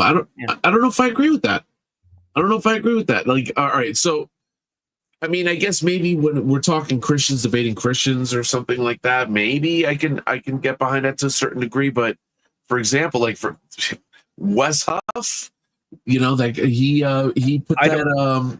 I've only seen him in clips. Yeah, so we just seen that one clip. I'm just gonna answer Lee real quick. So Lee, you may ask, but you know what I do? No, you've met him, but you can ask me offline. No, and you know, so here's the thing. So one of the things that we do, like, I actually have a channel that I don't put my name on, and the reason is that you don't want to bias. Like, if you have something to offer the world, but you know they'd never listen to you if they knew who you were, like just because of their prejudices. Right. So in other words, the information's good and it doesn't require the authority of your office per se, then, you know, you can use an anonymous one. So the thing is that, and I'll tell you what I haven't put any information on it. I've written a lot of material on it. I haven't filmed it yet, but no, I have this notion of trying to bring people through a process of the timeline, like where the splits in Christianity came, and just reflect on all of that and ask the question, well, what is normative Christianity? So there's a channel that I have named that way and got the YouTube name for it, that basically is going to be, and I might even find some people outside my tradition that can weigh in on a way that's acceptable to that project, is that we simply want to live the first commandment. Now, my belief is normative Christianity is the traditional, the faith that existed for 3/4 of Christian history, with over 90% of people believing in it. To me, that's normative Christianity. And someone will say, well, that's just traditional Catholicism. Yep. So why don't you just call it traditional Catholicism? Because the brand. See, if I go to a Baptist and I say, would you like to be a traditional Catholic? They'll be like, what? Don't you guys worship Mary? And I'm like, no. But I mean, see what I'm saying? You activate all this stuff. But if you say, wouldn't you want the Christianity that 90% plus of people believe for 3/4 of the Christian history? And they'll be like, yeah, well, they know it's a trap, right? But I mean, you're honest. And so you just say, and then what you do is you put the timeline down. And you guys are going to all see it. I'm going to do it. And there's an exercise. I'm going to give you a copy of the exercise so you can use it to try to evangelize or just help discuss with people. That if you have any friends that you banter with about faith, this is a neat thing, because it's something you do together. And basically, it's like a timeline, but it's drawn to scale. This is important. It's actually done to scale. And then I ask people, I give them the sheet, and I say, tell me what major events happened in history that changed the Christian people's understanding of their faith with God. And that's a very good question, because you have to think about it for a little bit, because there's like 20 doctrinal councils, and there's all kinds of other historical events. What would you put on that timeline that you think is important? And I let the person do it, and then whatever they come back with, I have so much fun, because I want to know why they chose it. So I talk to them for a little while on it, and then after they're done, I say, can I show you mine? And almost everybody's curious, right? Okay, what does the priest say, right? So I show them mine. And there's deliberately, and I'm not going to give you the spoiler, but there's kind of a surprise near the end of the timeline. And sometimes people have that aha. And that's what I'm after. I'm after that basically pre and post 1960s Christianity are different religions. And that is a horror for most people to comprehend, because of course we live in the 21st century and we go to church. So, okay, how do I know if I have real Christianity? And the simple answer is you read old books. And then you become crazy like Father Breaking Trad and me and Felix and Bishop Hargood. But you're at least you got a good bunch, and hopefully your humor's better than mine, so we can raise the quality of the jokes. Just wondering. Hey, that's right. Yeah, no, we'll definitely get them there. All right. Yes. So as a liturgist, Bishop Hagen says, as a liturgist, we have so much to learn from the liturgies of our sister churches. So for our Protestant, so of course there's high Protestants have not drug using Protestants, but high.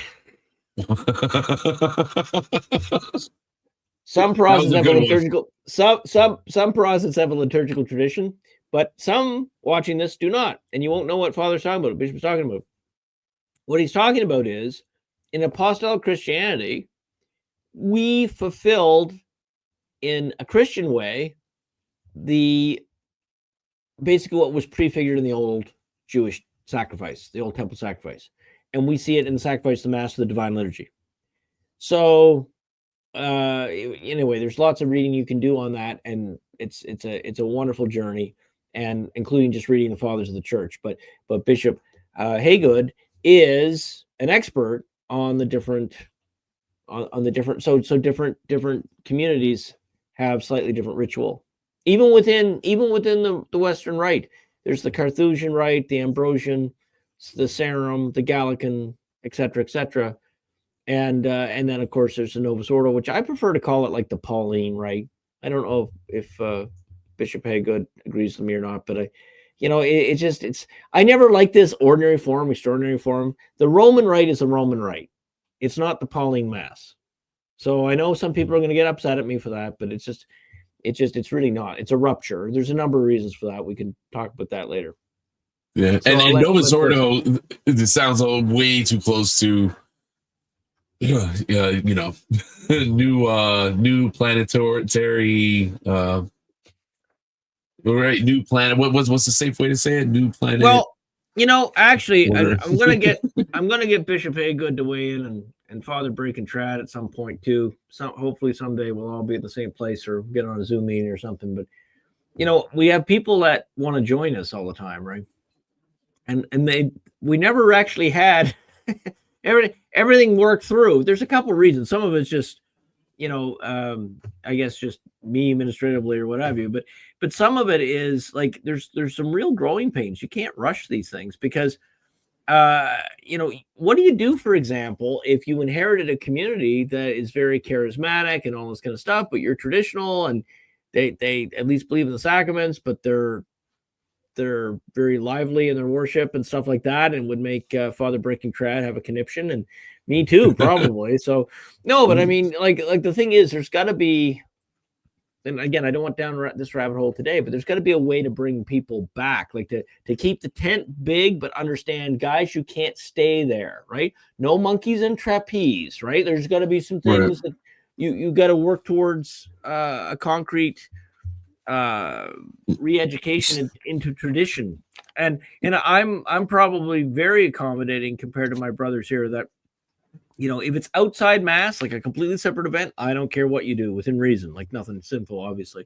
But I may not sit through it, but I'm just saying, like, if you have, like, let's just say, I don't know, that the Irish people wanted to do like the river dance or something during Mass. Well, you're not going to do it during Mass, but if you want to have like, Irish food and the river dance in the hall, while you're eating it, go ahead. Yeah. Like, I don't care. I don't even care if you say, if you're praying to St. Brendan the Navigator while you're doing it, I don't care. Just don't mess with the Mass. Like, don't mess with the Mass. You can't. It's not ours to mess with. It's like these idiots that want to change their Father. They're not really changing their Father. That's just don't even start Twitter. I mean, no, they want to change their Father. It's like, so why prayer God himself gave us to the Father, and these idiots want to even edit that.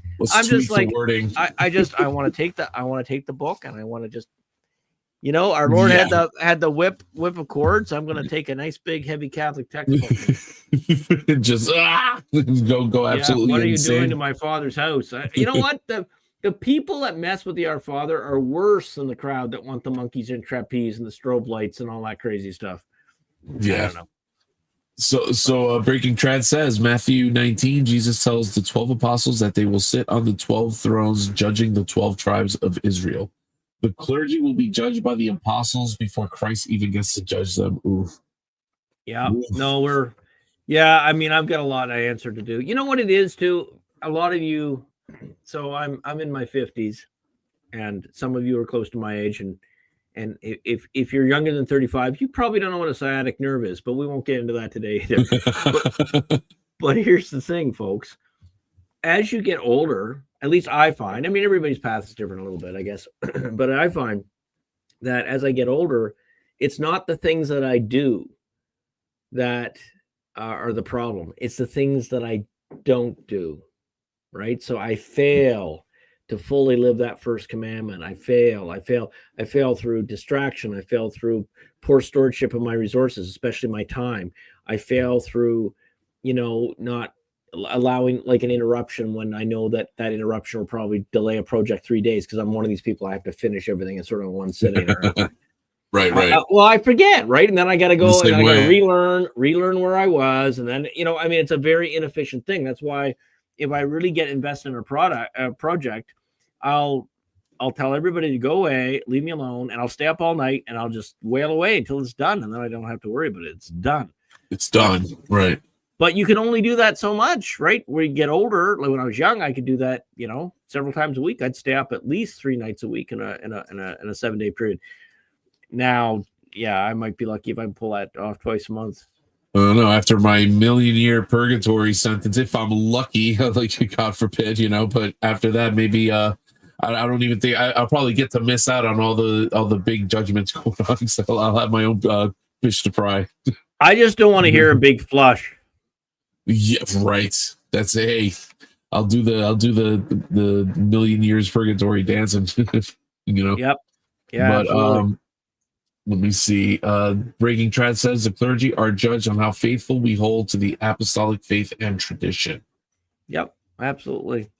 Yeah, I mean, we phrase it different, but it's exactly the same thing. Basically that's exactly the detail how clergy live the first commandment. So I always, I'm always harping about it, but it's true, because it's the first commandment for a reason, right?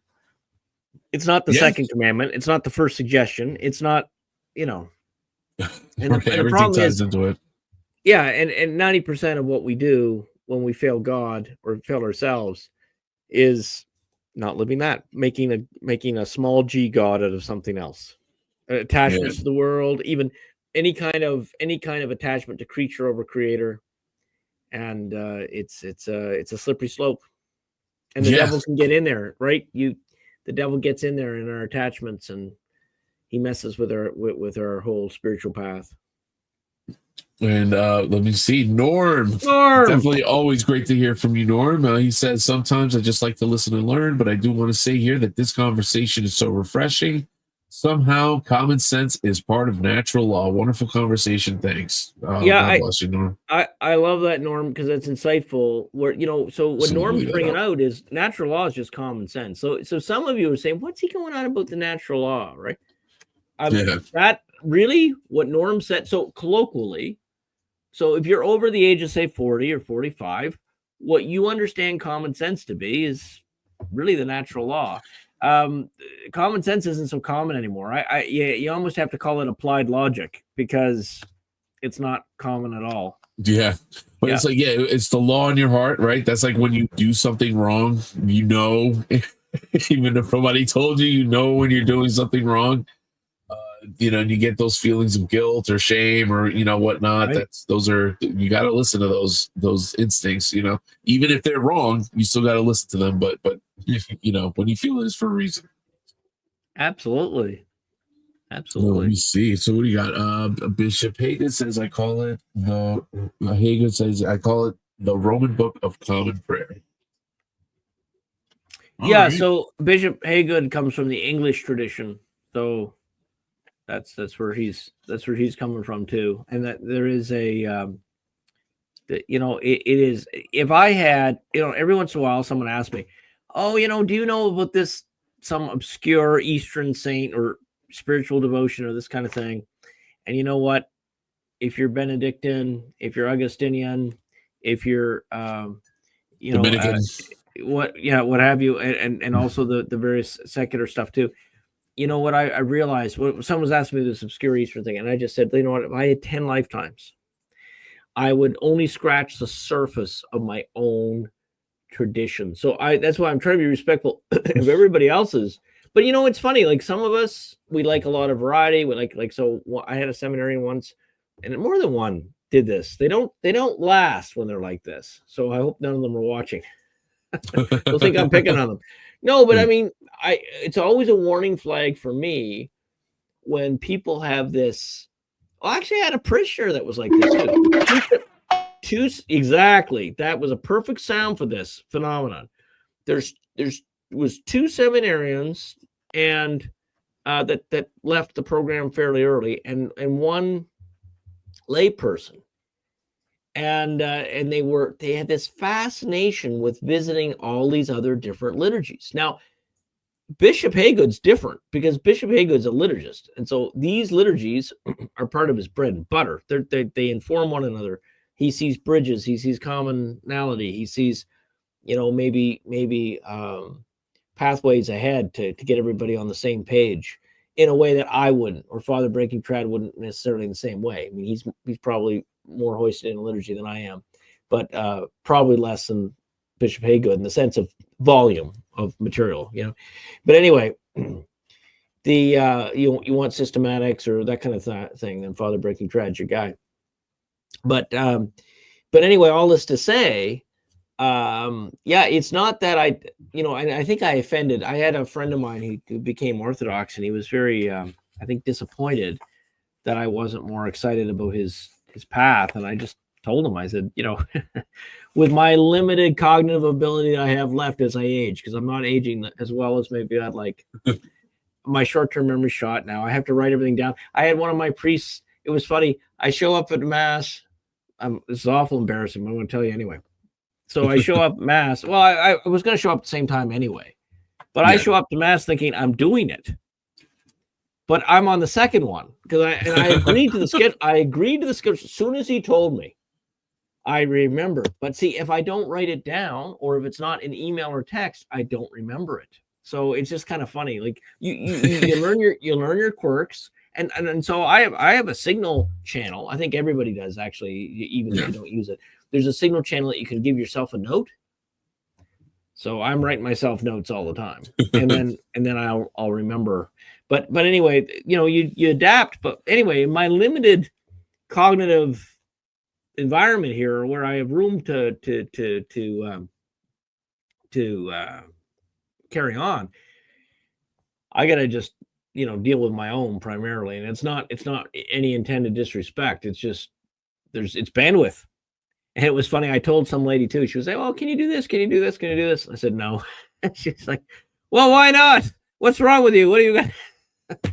I just told her it's bandwidth. What does that mean? It means I cannot take on anything more. But it took me a long time to learn that, and maybe some of you can identify. Like, you don't want to let anyone down, especially if you like to help people. But it's just like, jeepers. I'm not Gerard Magella. I can't photocopy myself essentially and bilocate. So right. So until that gift comes, and I hope it doesn't, because that would be a very confusing thing. Yeah, right. I mean, what could you even do? Yeah, that one always kind of bugged me out, how biolocation works. I mean, like dual consciousness. Actually, I'm gonna let our clergy friends weigh in on it if I get this wrong. But I don't think it's ever been defined anyway. But my understanding is that the person that does the bilocation experiences those events as if they happened one after another, but they chronologically in our time, they happened at the same time. That is wow. The human mind does not do well with multi-thread. So those of you who are computer guys, you know what threading is in a software process, and the human mind. So the multitaskers, like, what? It's funny. Men say that they're such great multitaskers. Actually, we got to give the ladies this. Ladies are better multitaskers than men. And that's from the psychology world. That's true. So, but that said, it's funny because different jobs require it. And when I was a naval officer, you'd have 2 phones, engine room, operations room. You'd be taking reports from the lookout. You'd be briefing the captain. And you'd have your second officer in the back with the charts, and you'd be doing all this stuff and all these formal reportings and mental arithmetic on top of all that, and dealing with everybody talking at once. And somehow over time, it just worked. So what happened was, one day we took out some friends, an engineer friend, and he was with the rest of us that were used to all this multitasking stuff, and we're just having dinner together. And he finally got up. He says, "Enough! You guys shut up." And we're looking at him. What's wrong with you? He says, "You don't realize you got 5 conversations going on concurrently at this table, and I'm not part of any of them." But we used to do that at the seminary. So you guys are going to get a kick out of that. Then we'll go to the comment from Andrew. But I would say, Andrew has an awesome question. But I've just finished this thing. Do you know when I was in the seminary, you guys are either going to be so impressed or you're going to be so horrified. So this is one of these things, right? Like, so it's like I could go either way. But so you have to, when you go to a seminary, right? Like typically what happens, if you go to a good seminary, the classes, a lot of them are pretty whacked. Like I had my first class, the scripture guy said none of the Bible was real. Like you don't give up your life for that, right? But fortunately, the good outweighed the bad by an order of magnitude. So you had excellent spiritual directors, you had, priest friends that you could just visit their living room. Like you share a big house with them, right? So you can drop by and shoot the breeze. And normally there's 1 or 2 other people. Sometimes if the other seminarians from different classes would gravitate to the same priest, and then you'd make friends with those guys because you'd say, "Oh, well, we all like the same priest." And you find ways of surviving a seminary if you're in the Novus Ordo context. And but one of the things we did to keep it amusing, because the thing is, the liberal sisters and the clergy would sit at our table, and they all tried to do it near evaluations. They had their evaluations due for formation council, and they had to sit with us so many times. I think it was 3 times a semester, and write a report. And when we found that out, we started playing with them a little bit. No, not to be mean, but it was just for us to have some sort of sense of sanity in this liberal world. So what we do is we'd just make sure, we're gonna do everything we can to make sure you don't have your 3 times. And they would work so hard, and then finally we'd let them. But here's the thing: we'd have at the table multiple layers of conversation, and depending on what kind of lingo you knew and what the expressions and everything, you'd pick up like multiple layers of dog whistle, for lack of a better term. And it became a game. How many different conversations can we have with different meanings at that table of 8 people? How many can we get it up to? I think our record was 5, but it was kind of funny. I mean, seminarians are a strange lot, or we can be. At least my crowd was. Maybe those seminarians or priests that are watching here that had a saner seminary, you wouldn't need to do those things for your own self-preservation. So, Felix, ask Andrew's excellent question. Yeah, so Andrew Bauer, welcome. If this is your first time, although I think I may have seen you before on here. Anyway, hi, Bishop. What would it take for the old Roman Catholic Church to be in full communion with Rome? Probably the same thing, Andrew, as 90% of the traditionals. So I'm not talking about the Institute or the Fraternity of St. Peter, who are working within the system, and the other groups that are like them. The Society of Pius X has sort of they're kind of regular, they're kind of not. Like they're regular according to them and according to Rome, but they're not regular according to Bishop Burke and all these other people. And we don't have to debate that. I support everybody in the sense that we're on uncharted ground. You're never going to hear me crapping on any other group for doing what they got to do here. We all have our shortcomings. It's funny. There's some groups, they can't handle me saying that. They freak. What's a shortcoming with us? Oh, please. You guys, first of all, that attitude is your first shortcoming. But anyway, and this is a group that runs like ecclesiologically like a Baptist, but they have excellent theology, pristine theology, but they run like Baptists. And then, what do you mean by that? Well, your benefactors hire and fire priests. Well, that's what we have to do. No, listen, you guys are supposed to be under a bishop. You get your benefactors to support one of your bishops, and your bishop makes all the personnel decisions. It has to be, because that way the people get a pastor that they may not want, but they need. So that happens all the time. That's why they pay us the big bucks. Not, but anyway, no. But I'm just saying, like that's the job, right?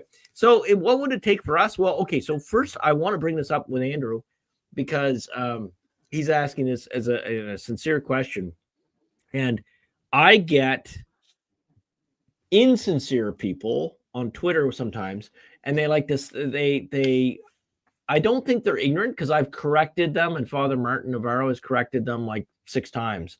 So It's not it's sinking one in. thing when you don't know something, when you don't know a full story, well, that's one thing. But if you've been told, if you've been corrected, and you continue on, then that's bad. That's sinful, actually, right? So so the reason why I mention this is, Andrew, it may or may not surprise you because I don't know you, so I don't know what you know. But well, watch me have met you before or something. I just I didn't check the last name, but whatever. But as far as I know, I don't know you. So here's the thing. The name Old Roman Catholic is very similar to Roman Catholic in this. There's piles of people who call themselves Roman Catholic that are very different from one another. So someone who's a big fan of Teilhard and liberation theology, and then is different from someone who loves John Paul II, who's different from someone who likes Marcel Lefebvre. So there are people out there that love Cardinal Burke and love Cardinal Seurat, but they hate Cardinal Mueller, or they like Cardinal Mueller, but they don't like Cardinal Burke, or what have you. So you go nuts trying to keep track of everybody's likes and dislikes. And at the end of the day, all we should be cared about is what God likes. But the reason why I mention this, I think you and I would agree, and our viewers would agree, that Father James Martin, the former advisor to Francis, I don't know what his relationship with Pope Leo is, but that Father James Martin does not reflect how most traditionals view the Catholic faith. I think we can be fair saying that without insulting him and without insulting us. Okay. So the thing is, though, is he's as Roman Catholic as Leo XIV, according to their own books. Father Rupnik is as Roman Catholic as Leo XIV, according to all the public information on it. Now, the problem with Old Roman Catholic has is that there's a whole bunch of different groups that use the name that believe in very different things, that worship very differently. It's very frustrating because I couldn't understand why I had some hostility from somebody and they used to like me. Oh, I found out this. Whoa, what are you going on about? Well, you guys do this. No, I don't. What are you going on about? Where did you get this? Well, I found this website. So I had a friend.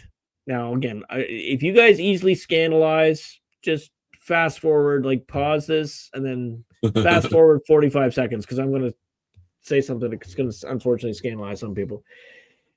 So here, I had a friend, Father John Melnick. I mention him all the time. We had a big brother, little brother relationship, or he was kind of like a spiritual dad, but we were close in age, so it's more like a brothers.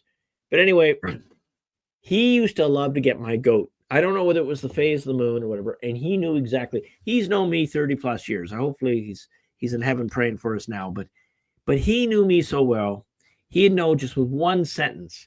He had set me on the roof, you see, Andrew, and he'd love it, and I'd do it to him too. If we came from the same province up in Canada, and if you can dish it where we're from, you have to take it. So that's part of the game. So that's fine. Anyway, one day he found this guy in Ohio that was having all these beach pictures with these young men, all in Speedos and stuff, and the guy's kissing his muscles and all this kind of stuff. Exactly. And he said, this guy says he's an old Roman Catholic bishop. And I never heard of the guy. And what's more, there's a couple different groups, right? There's a couple different groups that we know their lineage, like where they're from and why there's the difference. No one ever heard of this guy. So he just, from all that we know, he just invented it. He just said he was. And I mean, how can you prove that he wasn't, right? So it's one of these things that it just horrifies me. So the reason why I'm giving you the disclaimer, that's why I often emphasize the receive of Care Glau. I know it's a horrible, the minus of me emphasizing that is people are going like, what the heck's a Care Glau? It's Welsh for the city of Gloucester. Okay. That's what it is. But it's just basically a name. That's all. It's like, why did you call your son Harry instead of Fred? Like, it's just a name. But anyway, I mentioned that all because if you are doing research, you really have to follow, you have to find which bishop a particular old Roman Catholic is to know what that is. It's like, and if people say, well, it doesn't make any sense, then just remind them. is Cardinal Burke the same kind of Catholic as Father James Martin? Well, no, exactly. So see, you got to find the line that they're from, and there's only a couple main ones, and I generally try to say only positive things about other groups if I can. And then if someone has a concern, they just personally email me, and I'll just, because it's again, I don't, especially if it's something that I think you have to look into some more. So there's no real structure in the same way there is like Leo the 14th, and then cardinals, and then bishops, and whatever. The old Roman Catholic Church is a phrase.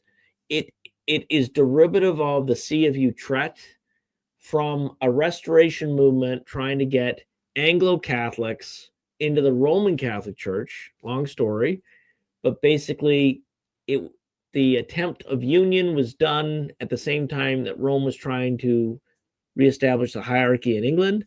And as a result, we got a dog's breakfast of bishops with valid orders from the See of Utrecht, but some of which believe in very different things.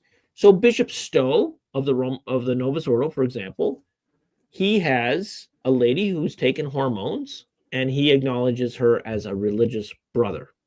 The NCCB had as an agenda item whether they were going to ordain men in such a circumstance. And someone like me and my clergy would say, this shouldn't even be a question. Like, the fact that this is an agenda question horrifies us. What kind of philosophical training do any of you have? Now, I don't say that. I don't mean that it's going to sound snarky and arrogant, but I don't mean it that way. I'm saying I'm horrified the way the world's going. So in my particular group, as the day-to-day leader, we do have the primate is 92 years old, and I handle most of the day-to-day. And he's a sweet man, and built so much, and I'm not going to last as good as he is at 92. That's all I can say. But anyway, our particular group, we have always insisted that how we define Catholic is the 20 doctrinal councils. So we are friends with anybody. Like, obviously, the closer you are to this, the closer friends we're going to be. The 20 doctrinal councils of the church in the De Fide aspects. So, and then I say, and you're going to either applaud my tact, or you're going to say that's horrible. But okay. So we say we give Vatican II the assent that it's due, which is mercifully not much. I added the last part. Right. Well, there's no new doctrinal pronouncements, so I really don't. But see, there are problems with Vatican II. We're not going to open up that tonight. But the thing is, what I'm saying is that I will submit to the authority of the true church. That Jesus founded a church with his vicar, a Catholic Peter, and we all of us. Here's the beautiful thing: all of trad world wants to unite. We all want to be under a Catholic Peter, all of us.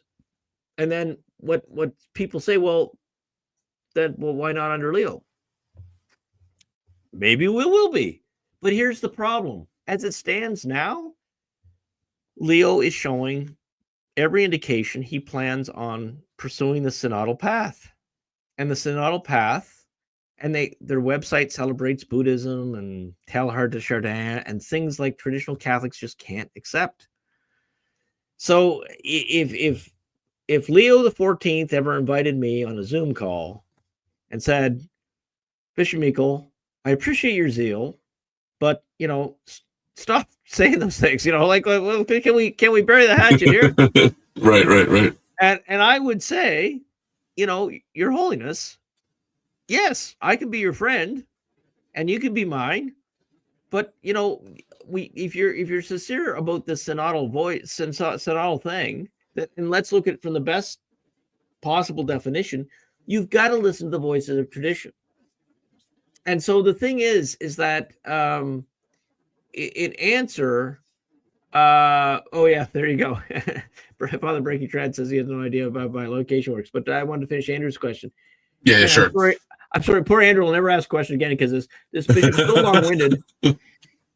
Basically, Andrew, if they restore the faith clearly, definitively, to make this one statement, that the Catholic Church is immutable from its de fide in the 20 doctrinal councils, and its liturgy must reflect that faith, and that the TLM will be normative in the Roman Rite. Now, what he can do is he can create a Pauline Rite, and if he's smart, he'll hire someone like Bishop Haygood or another liturgist to replace those offertory prayers to something more traditional, something more aligned with the theology.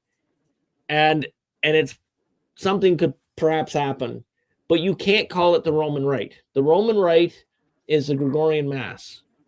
And so that one of the things that gets trads really, really angry, or at least a lot of us, is that don't steal our heritage. If you're going to innovate, call it something else. Call it the Pauline Rite. You have the Mayan Rite, the Pauline Rite, all this kind of stuff.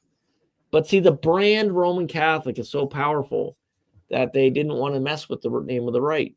But that would have been, if I was advisor to Paul VI, I don't think he'd listen to me. I think he'd fire me. He'd send me off to Babylon or something. But I'd say, and we know there's a good Catholic podcast named about how to avoid such a thing. So avoiding Babylon is strange, right? That's right. But I would say that if we can affirm those 20 doctrinal councils, and that no innovation will be accepted contrary to the de fide, that we fix our worship problem, which we have some theological issues with the Novus Ordo Missae, and also communion in the hand must cease. It was never in Vatican II. It's a Cardinal Bernardine thing. It has to cease. I know everybody is, a lot of parishes freak and they talk about don't let the time distribute communion. Listen, if you can't give God a little bit of time, you can't give him 10% of your waking hours, there's something wrong. You're not giving him your best fruit. So this business about people saying they just want short masses, you can ask my congregation we can ask Felix. How short are my sermons, Felix? Not too short, but I'll tell you what, hey, I think you've told me there's been like these 4-hour sermons by the great saints. Great saints did 4 hours. So if I give you a 30-minute one, 30 to 40 minutes. I think we had a 40-minute, 45-minute, and that was my record. I don't mind them. I mean, personally. Here's the thing. Our Protestant friends are used to that, but Catholics typically are not. And then weekdays we don't normally give a sermon, but on a special Saints Day or something like that we would. And sometimes if you have a certain group that's going to daily mass and they want a little bit of spiritual instruction, you can use the sermon for that. So I've done that over the years too. But anyway, I'm sorry, way off the topic of Andrew's question. So the bottom line is, Andrew, if Leo the 14th ever called me, and I don't know why he would, I'm not important in any grand scheme of things, and our group is so small, why would it matter? But I guess the thing is that I would just say to him, the devil, this is a spiritual warfare. And we have to get the church in order, and opening the doors to all these non-Christian religions is very difficult for us to ever agree with. The Abrahamic family house is a real problem. It's a the big Mayan problem. Rite, a real problem. Do you know what offends me the most now about the Pachamama? That all these people try to tell me, oh, it's just the Lady of the Amazon, there's nothing to worry about. Don't lie to me. Do not lie to me. Do your homework. We can agree to disagree. We can just say that I have a liberal friend. I got to tell you this story. This is funny. Okay. So I have this liberal priest friend, and we have a bunch of mutual priest friends, right? And I love this guy, and all of us love this guy because he's a holy man in many respects. Now, trads would say, well, how can he be holy and be liberal? Because there's a certain type of liberal, albeit very rare, that doesn't want to destroy the church, who truly believes in bliss, and ignorant bliss, I must add, and I hope he doesn't watch this with me saying this, that the Holy Ghost really does will all this crazy for the church, which to any person who studied philosophy or was logical, you're like, no, that can't happen, right? It breaks our brain. But this guy has such a zeal for souls, it exceeds that of most trads. So you can't just dismiss him, and he's a good guy. Anyway, he says. So I got this other friend. I don't know if this guy watches this. This other friend watches this channel. He might actually, and so he's a layman, but he's very interested in church stuff. And so, and in fact, the last time I was out with this priest, I was out with this layman too. But anyway, the story goes. He says, Father came and he talked to me, and he says, oh, do Do you ever think that I love that Father Meikle? I was father at the time. I love that Father Meikle, and I know our bishop would love him too. Do you think there's any way we can regularize him? And my friend said, you're a good man, Father, but no, it'll never happen. Now, I hope, Andrew, that's not the case, but I'm just telling you the story. This is fun. It'll never happen. Oh, I don't believe you. I don't believe you, said the liberal priest. He says, I sat with this man for 3 hours. We talked about, we love God the same way. We believe in all the same core aspects of faith. Sure, he likes the old mass, but he's, you know, he's a good man. He zeals for souls and all this kind of stuff. And why would you ever say that it'll never happen? And my friend was in a mood, and he just looks at him and he says, one word, Pachamama. And here's the thing. Here's the thing. It wasn't that he said it. It was the liberal priest reaction. That's the best part of the story. So as soon as he said it, apparently my happy liberal priest friend, his expression went to like, and he goes, oh, yes, there's that. So see, he understood. See, my liberal priest friend would never, that's why he is my friend, because he would never accept the Pachamama any more than I would. Right. When he thinks liberal, it's like, oh, well, if the Pope says you can have deaconesses, then let's do it. And I'm like, facepalm. You can't, because, and then I'll have 80 reasons, right? But in his head, oh, it's a movement of the spirit. And I'm like, oh, right. Should like, we it's like, just stop? shoot poor Father Meikle now. Like, just put me out of my misery, right? So Isn't that answer super simple though? It's like that? When it comes to Pachamama, there's no need for Pachamama when we have our Lady of Guadalupe. Like, if that was the case, there would be no need. You understand what I'm saying? Like, because that, if I'm not mistaken, Our Lady of Guadalupe brought people from that area. Our Lady of Guadalupe is such a powerful, powerful, powerful story, right? Because the tilma and as the science advanced, the mystery increases and the imagery, like, it's amazing, right? So Our Lady of Guadalupe, one of the amazing things about her is all the people we lost in Europe from the Protestant Revolution, we gained back in the Americas. So the thing is, folks, why would we adopt these? You know what? Rome does, like, talk about egg on your face. Rome announces it's mine, right? And about 3 weeks later, there's a big archaeological find, all the small children that were sacrificed to it. Right? Like what is your problem? You're suppressing the Latin, but you're allowing the Mayan, which had child sacrifice. Like, it's weird. We Christianize it. Well, I'm so glad you Christianized the child sacrificing religion for diversity, right? Like, it's like, what the heck is wrong with you people? Not you guys, but no, my viewers. Just turn it into Planned Parenthood. That would actually make a lot more sense. Yeah, it's truly surreal. So I loved Andrew's question. Andrew, I really hope, if we haven't already, that we meet in person someday. That's just a very good question, because you think like I do, even though I probably didn't give you the answer you would have preferred to hear. You think like I do. I want us all under one Catholic Peter, but I mean, it's got to be a Catholic, unambiguously Catholic Peter. It's not, when you look at, when I look at the history of the church, I am so amazed and edified. And that the fact that the church only canonized about a third of its popes, to me, that's one of the greatest jewels in our crown of history. Why? Because it acknowledged that the greatest office in our organization often tended to corrupt the personal life of the person occupying it. And they weren't necessarily the worthy examples for their state, for the level of their state that they should have been. And so we've got so I think it's like, there's something wrong. In my opinion, you guys can disagree with me. This is a total opinion thing here, okay? There's something wrong with a world that has Paul VI a saint and Leo XIII not. All right, just saying. And so there's some issues, right? So you can't just name all these modern saints that are obviously less holy than a whole bunch of older people that just haven't gone through the process. There's a scandal to it, right? And but anyway, there's another scandal to it: the scandal of naming all the recent Pope saints.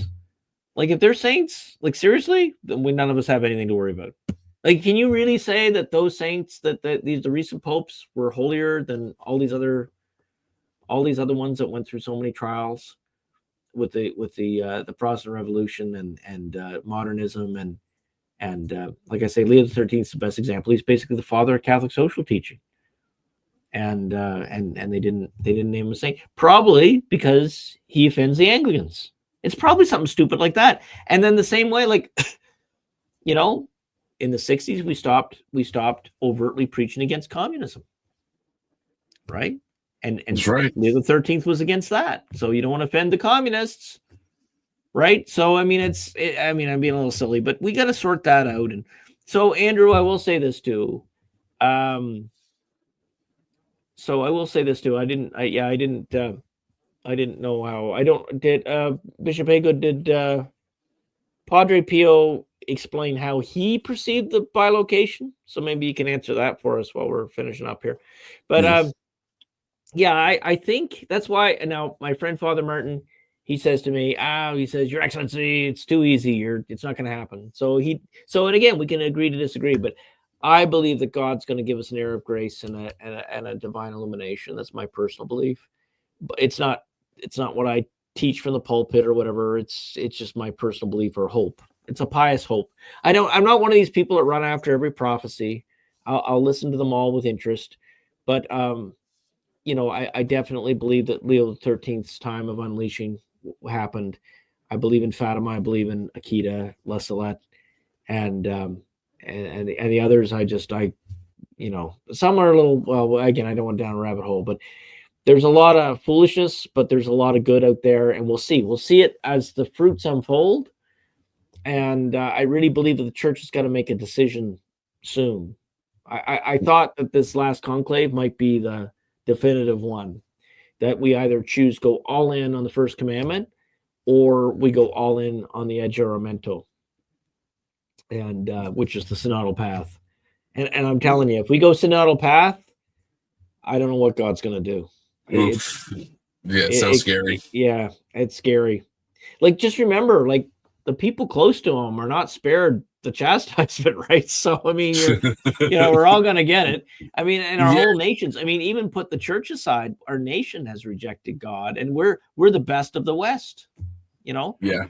I got this guy, all these priest friends up north too, and they're all upset at President Trump because of the 51st state stuff. And, but they're just like going on about how horrible America is and how great their country is. And I'm like, guys, like, you get like half the church attendance we do. Like, if anything, you should be more like us, like, so you can restore Christianity. Why would you want to be like Europe, which is just a dying husk? But right. I guess it's fun to hate Americans right now. So yeah, we're definitely eating it.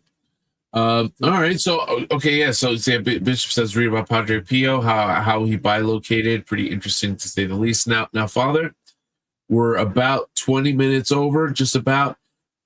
We can keep going, or we can. Why don't we up. see how many more comments do we have? And otherwise, I'll let Bishop Haygood answer if he knows how Padre Pio experienced his bilocation from his frame. He's off the bed, so he's off the bed. Good night. So good night. He's off the bed. Father, Okay.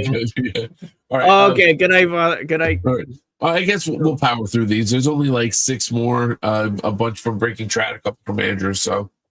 All right, well, let's whip through them if you're up to it, and then we'll just go at a brisk pace.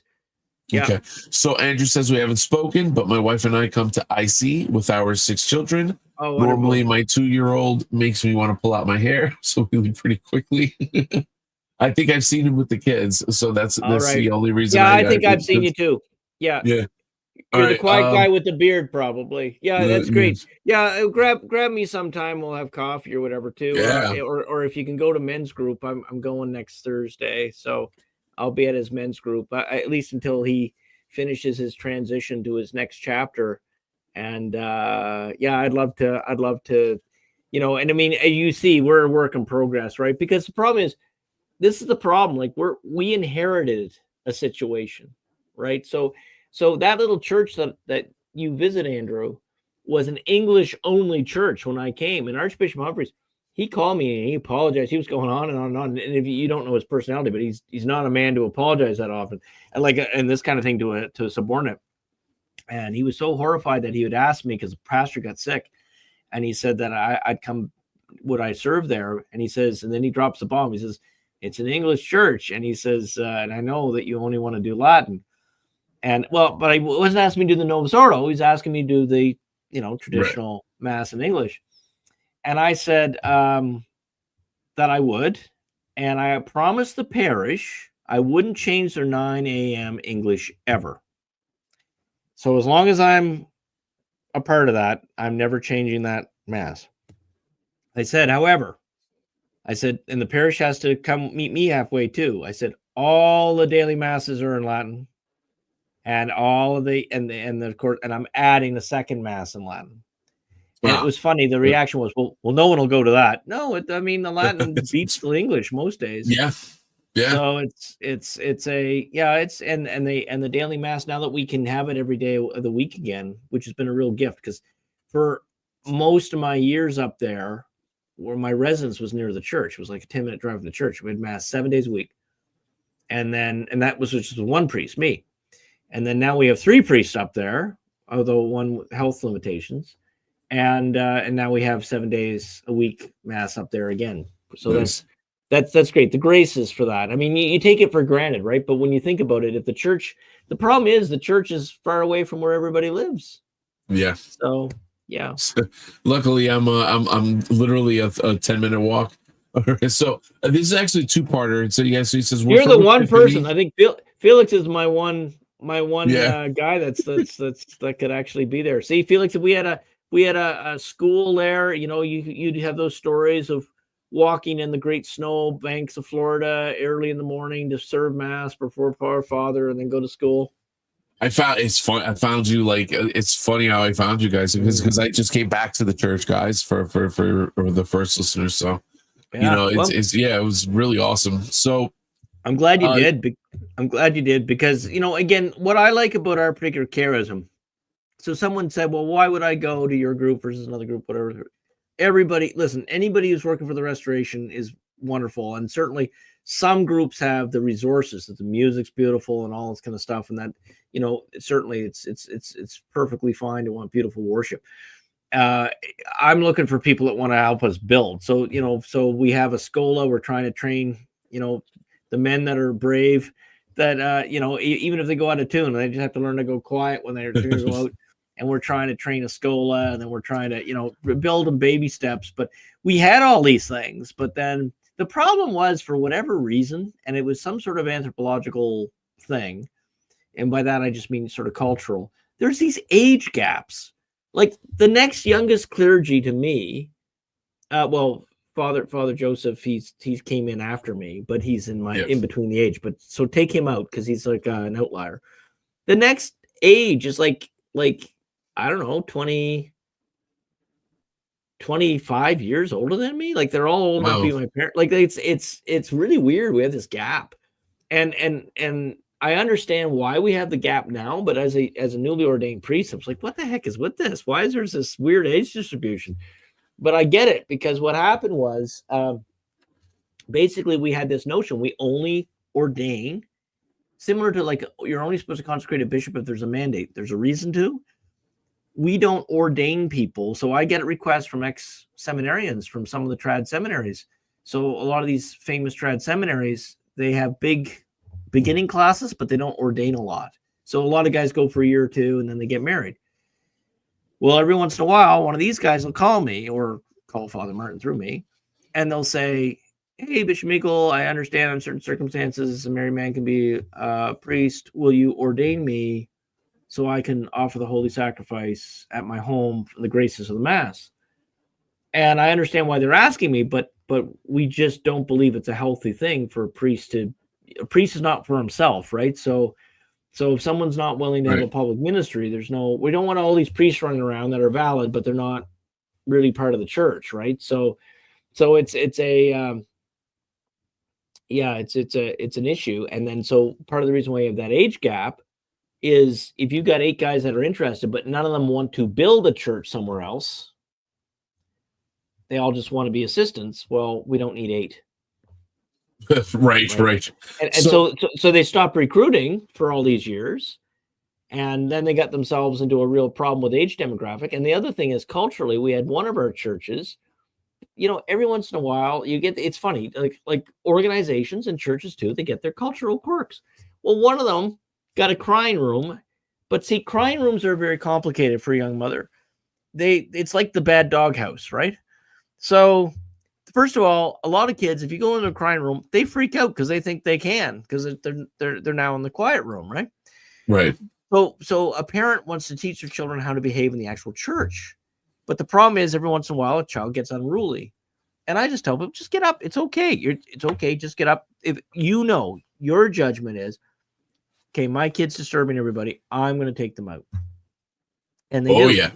And that's fine. And that's, but it's funny, if you have the cry room, you've got all these people giving the young parents a stew eye, right? Why aren't you using the cry room? And it's like, okay, listen, if you can't handle some crying babies on Sunday, you're going to have a dead church. Yeah. So I think there was some scaring away some of the young people for some years in some of our churches too, but that's not the case now. All of them are very welcoming to young ones, and that's good because the young people are like tradition. So one of my it's a matter of getting critical mass. We had a guy, get this, a Jehovah's Witness that converted to Catholicism. He was going to either go Catholic or Orthodox, and he converted. Jehovah's Witness deacon and the Jehovah's Witnesses converted because he read the Fathers of the Church. Now, isn't that beautiful? But nice. Then he came to one of our churches, and he was very helpful for a year or two, and then he just says, "Well, my kids are teenagers, and you guys don't have enough teenage programs, so we're going to go to the Anglicans or something." And it's like, oh my goodness, like what? Oh my goodness, what is a brochure, like a vacation packet for the youth program? See, my frustration is, well, why don't you help me? I will give you some funds and all this kind of stuff. I'm going to have a lot, but we'll help. But I can't run everything, and no kids don't want to listen to me. I'm not the youth leader. I'm the guy that rambles a lot that old people sometimes find amusing. But I'm not gonna, young men. Right. But what I'm getting at is I'm happy to come and give a talk or a blessing or something like that. But I can't organize what's fun for a bunch of kids. So one of my earliest memories, seriously, was like go to church, act up, some very skittish, like a very antsy, and it was way worse as a kid, like the restless leg syndrome thing. I just my dad would quietly just take me to the public bathroom or to the bathroom and just tear me up, deservedly, just to be clear. But it's like, it's sometimes how far we've come, I don't even know. But this is actually a two-parter, Father. This comment here. So he says, we're from Epiphany, but Polka gave us a quiet nod when we asked if we're allowed to come. We've gotten some questions because of what's said about Father Girandola's supposed sketchy start. Curious. We'll try to read everything. Okay. Yeah, I'd like to address that, actually. I hope Andrew's still on air. So what happened? First of all, if you go, there's a Wikipedia article on there, and I don't even know where to find it now. But if you find it, if you go to the discussion tab, you'll find a response I wrote like in 2017 or something, like years ago. And that's because that article is incorrect. So I can tell you the full story there. What happened is Archbishop Humphreys, before he joined the old Roman Catholics, he was in the seminary, and he left the seminary and he went to the Korean War. And when he came back, he met this Girandola fella. And there was a lot of excitement. The Second Vatican Council, remember the era, right? And I'll be right back, Father. Yeah, you can interrupt. That's fine. There was all kinds of excitement. Like the Archbishop where I was from, there was a picture of him in the front page of the newspaper dancing in the street barefoot with long hair. Like, it was a crazy time. And what happened was, a lot of the young priests, which Archbishop Humphreys would have been at the time, they believed that they were all going to be allowed to get married. And of course, that's not what happened. The Second Vatican Council is kind of funny. It's in some ways, it was more conservative in some of its small t tradition and less conservative in some of its capital T tradition. So, it evolved to have communion in the hand, but not. Now, there's about 400 married clergy in the Novus Ordo in the United States of America alone. And they hide them very well because there's no theological problem with ordaining a married man, but if their wife deceases or leaves them, they can't remarry. So it's the same deal as a permanent deacon, the same rules. But again, I don't want to go down that rabbit hole. But that's what happened. And Girandola, the Wikipedia article says that Girandola ordained him or something. That's not true. It was an old Roman Catholic named, not in our group. So that's interesting. His ordination to the priesthood was from, I believe, the Illinois old Roman Catholics. And then what happened was Girandola went kind of crazy. So he got famous. He either had a law degree or got a law degree. And he wrote this book on being a married priest and all this kind of stuff. And he built this community up there. And then what happened was Humphreys was horrified at Girandola because Girandola started off pretty good. Like he started off a very holy man, or appearances of a holy man at least. But then the fame got to his head. And he started leaving all the pastoral stuff to this little chapel they had in Pinellas Park, left it all to Humphreys. And then Girandola was flying all over the world and giving talks and making lots of money. And Humphreys was scandalized by it. He was like, this isn't what I signed up for. So he went to his old pastor, who was a Monsignor, and I forget Monsignor's last name, but it was an Irish last name. And he said, and you guys are going to like this story because there's a lot of stuff that isn't commonly known that I'm going to share with you. So Humphreys said, Humphreys wasn't part of the See of Cariglau at this time, right? And that's why the Wikipedia article is all wrong, because it's mixed matching different parts of his life. It'd be like you guys talking about my life as a naval officer versus my life as a priest. Like it's apples and oranges. But anyway, so what happened was he went back to reconcile with the mainstream, and he said because he realized that Rome wasn't going to change their teaching, and he just said, you know what, I made a mistake. I honestly thought it was what God wanted. So I would like to sort it out. And he says, so I'll just be a lay person. I'll do any paperwork, or if I have to go to confession or something, let me know what I have to do. And the Monsignor said, well, John, you're a priest now. It doesn't work that way. So you notice what's important about this story? The mainstream church, again, there wasn't any question whether he was a priest or not. So now they had to deal with him as a priest. So here was what they did. Now remember, this is the 60s and early 70s. So late 60s, early 70s. They tried a couple different plans and they all failed. So the first plan they tried was to make him a military chaplain. But it was Cardinal Spellman was in charge of the military chaplains at that time. And he, for a variety of reasons, did not like married men at all. Military chaplaincy would have been a good place to put a married priest, as they are now, because the people don't realize that you're married and it doesn't matter. It doesn't confuse anybody. So Spellman wouldn't take him. So then they said, okay, see, it's interesting. See, nowadays it just laicize you. Like someone like Tamara Marshall coming over from the Anglicans or the Episcopalians or whatever, the easiest thing they do, it saves the paperwork, it saves the hassle. We don't have to calculate whether your orders are valid or not. We'll just laicize you, and if you're happy with that, that's what we'll do. So what happened was Humphreys, they wanted to find him as a home as a priest. So then they approached the Ukrainians, the eparchy of the Ukrainians. Ukrainians were willing to take him. But my friends, there was lots of politics. This is the 60s. So what happened was, now you can see marry Ukrainian priests, right? Well, the American bishops didn't like the idea that the Eastern Ukrainians could marry. So they had this deal where the Ukrainians all had to be celibate too, against their own tradition. So what happened was, all this backdoor shenanigans would happen. American guys would go study in the Ukraine. They'd finish their seminary. They'd get married. Then they'd get ordained. And then, that's. But anyway, there was some shenanigans. They weren't supposed to really do that if they were American, but it happened. So the Ukrainians were happy to take Humphreys, but the I guess the local archbishop or somebody on the American side said, no, we're not having this, because that's going to open up this whole thing with the Ukrainians again. And I think there was some concern that the Ukrainians were just using this as sort of a proof that they shouldn't have to send all their guys to the Ukraine and back and forth. Okay. church politics is always so much fun. And then here is the thing that happened that's so neat. Benedict XVI, then Cardinal Ratzinger, when he was in Munich, I believe it was, offered Humphreys a position in one of his churches in Germany. And wow. I want a copy of that letter. So it exists. I know no one would have thrown it out. It's not in the correspondence archives, but after around 2014, he started keeping everything in his home office.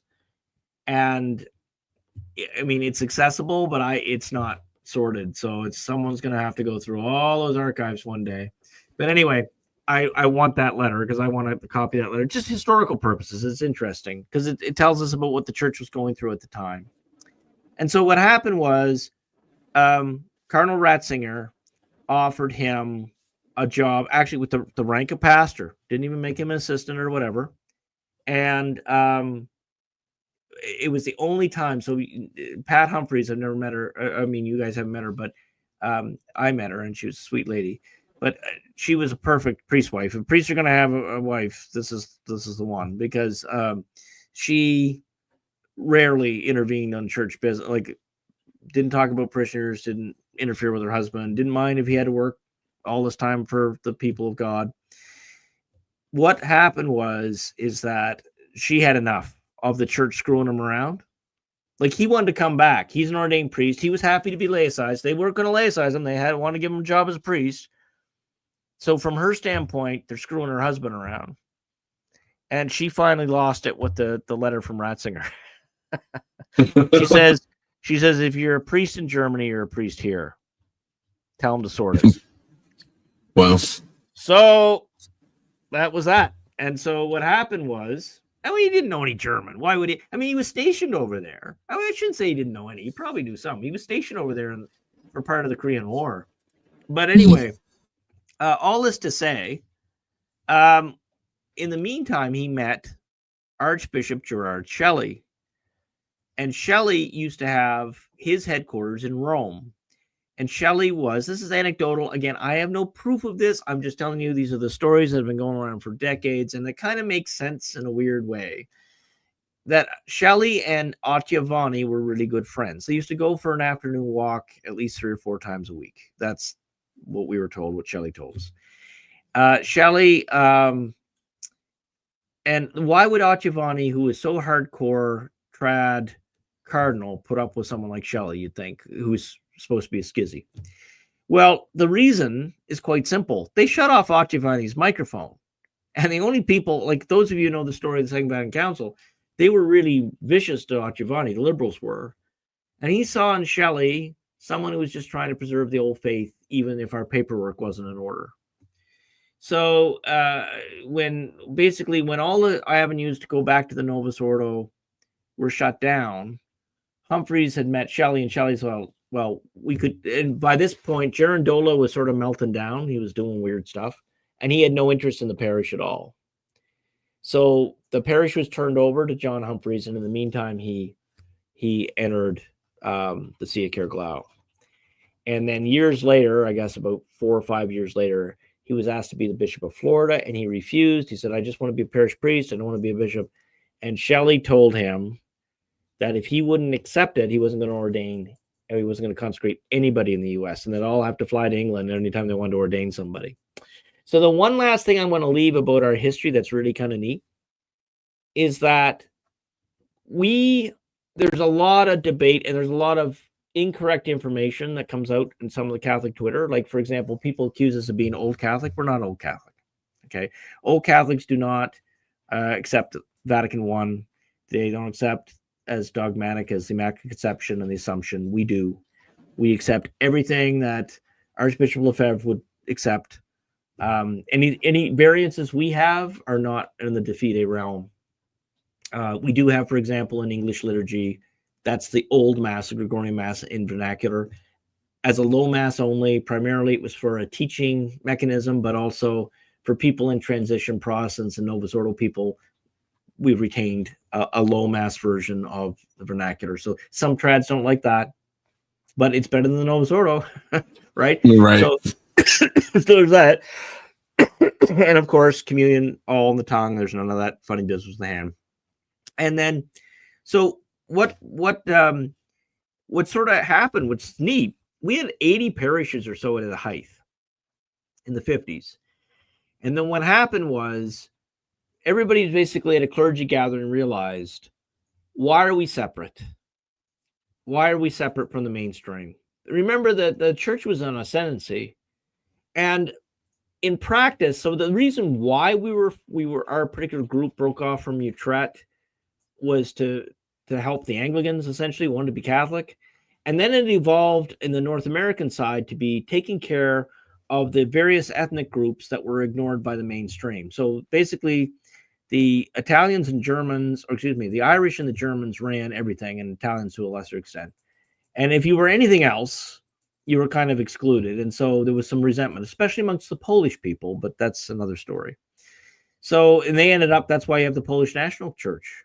They ended up with disputes, or it was about Poles and Irishmen getting mad at one another. So it was not a doctrinal issue in the beginning. And then in our issue, we didn't have any doctrinal issue either. So why are we separate then? Well, because a portion of us, some of the clergy were married, but that wasn't enough reason to be separate. I mean, and actually the church is very generous to stuff like that. If you come in, they grandfather you in, and they just say, well, don't do it in the future. So what happened was they agreed to wrap everything up. So we actually voted in the 50s to die by attrition. And here's the reason why. Our canonical dispute with Rome was no longer remembered by any of the lay people, and most of the priests didn't care either. So I don't have the time to get into that dispute. You can look it up, or we can talk about it at a future time. But it's a long story, and it's boring for most. But anyway, there was a dispute between the Vatican and our group. And it was not about theology. It was about administration, primarily. Anyway, so basically, it was decided in the 50s, we're not different. Why are we basically we're accidentally hurting the mainstream church because we're setting up these chapels. Remember, there was no Vatican II, so everybody's saying the same mass, and we would attract a certain crowd who wanted their mass in vernacular. So what happened was, the vote happened. We closed our seminary in Illinois. We agreed that as each bishop and priest would retire, we just fold into the mainstream. The congregations would fold into the mainstream. And then Vatican II happened. And Shelley was in Rome without Giovanni. And we basically said, we have to defend the old mass and the old faith. We thought that's what was happening. We were just going to roll into the mainstream, that our battle was over. We had our time. We helped people that the mainstream church couldn't help, and or didn't want to. Because again, remember, the darker side of the good news is the institutional often leaves certain people behind.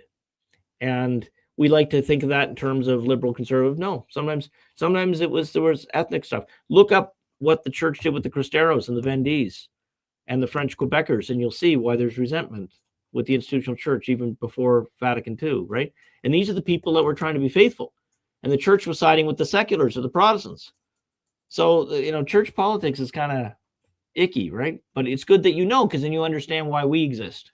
So we weren't just the bad guys that were misbehaving because we wanted to marry a priest or something. That's not our mission. Our mission is to keep the old faith, the old mass. So anyway, all this to say, now we find ourselves in a case where we thought maybe we could go away again, because Benedict, when he offered the return of the Latin Mass. And then we see now, my perspective now, and those of you who knew me years ago have seen a shift in me. Because before whenever I met a Novus Ordo Catholic, I'd explain, the Dominus Jesus says we're not schismatic, but the Code of Canon Law 83 says that we are. And, and then basically we want to maintain the old way and all this. And that's what how I'd pitch, because that's what I believed. And I've since the Pachamama, man, I changed. I'm like, I'm not even sure some of these people worship the same deity I do. So now Right. I'm a little bit more hostile. Hostile is the wrong word. I'd never be mean to anybody, like unless they're mean to me. But I don't put Resistance. up with the crap. And if I see communion in the hand, I lose it. So I don't, I mean, it's basically it's a non-negotiable. That one's a non-negotiable, and the offertory prayers have to change. And everything else, I mean, I may not like, but it can't all be our own way, right? So I don't know if that was an answer to Andrew's. It was a very long-winded answer. You got a lot of history, but Andrew, please, if you have anybody that knows about the Girandola thing, if it's from Wikipedia, just tell them check that discussion tab. I've got to get off my butt or get some of my priest friends here to take my writing and write up on something nice. Well, we have AI, right? Even that could write up something nice. But something that's just true. And the thing is, there's lots of reasons to dislike us if people want to dislike us.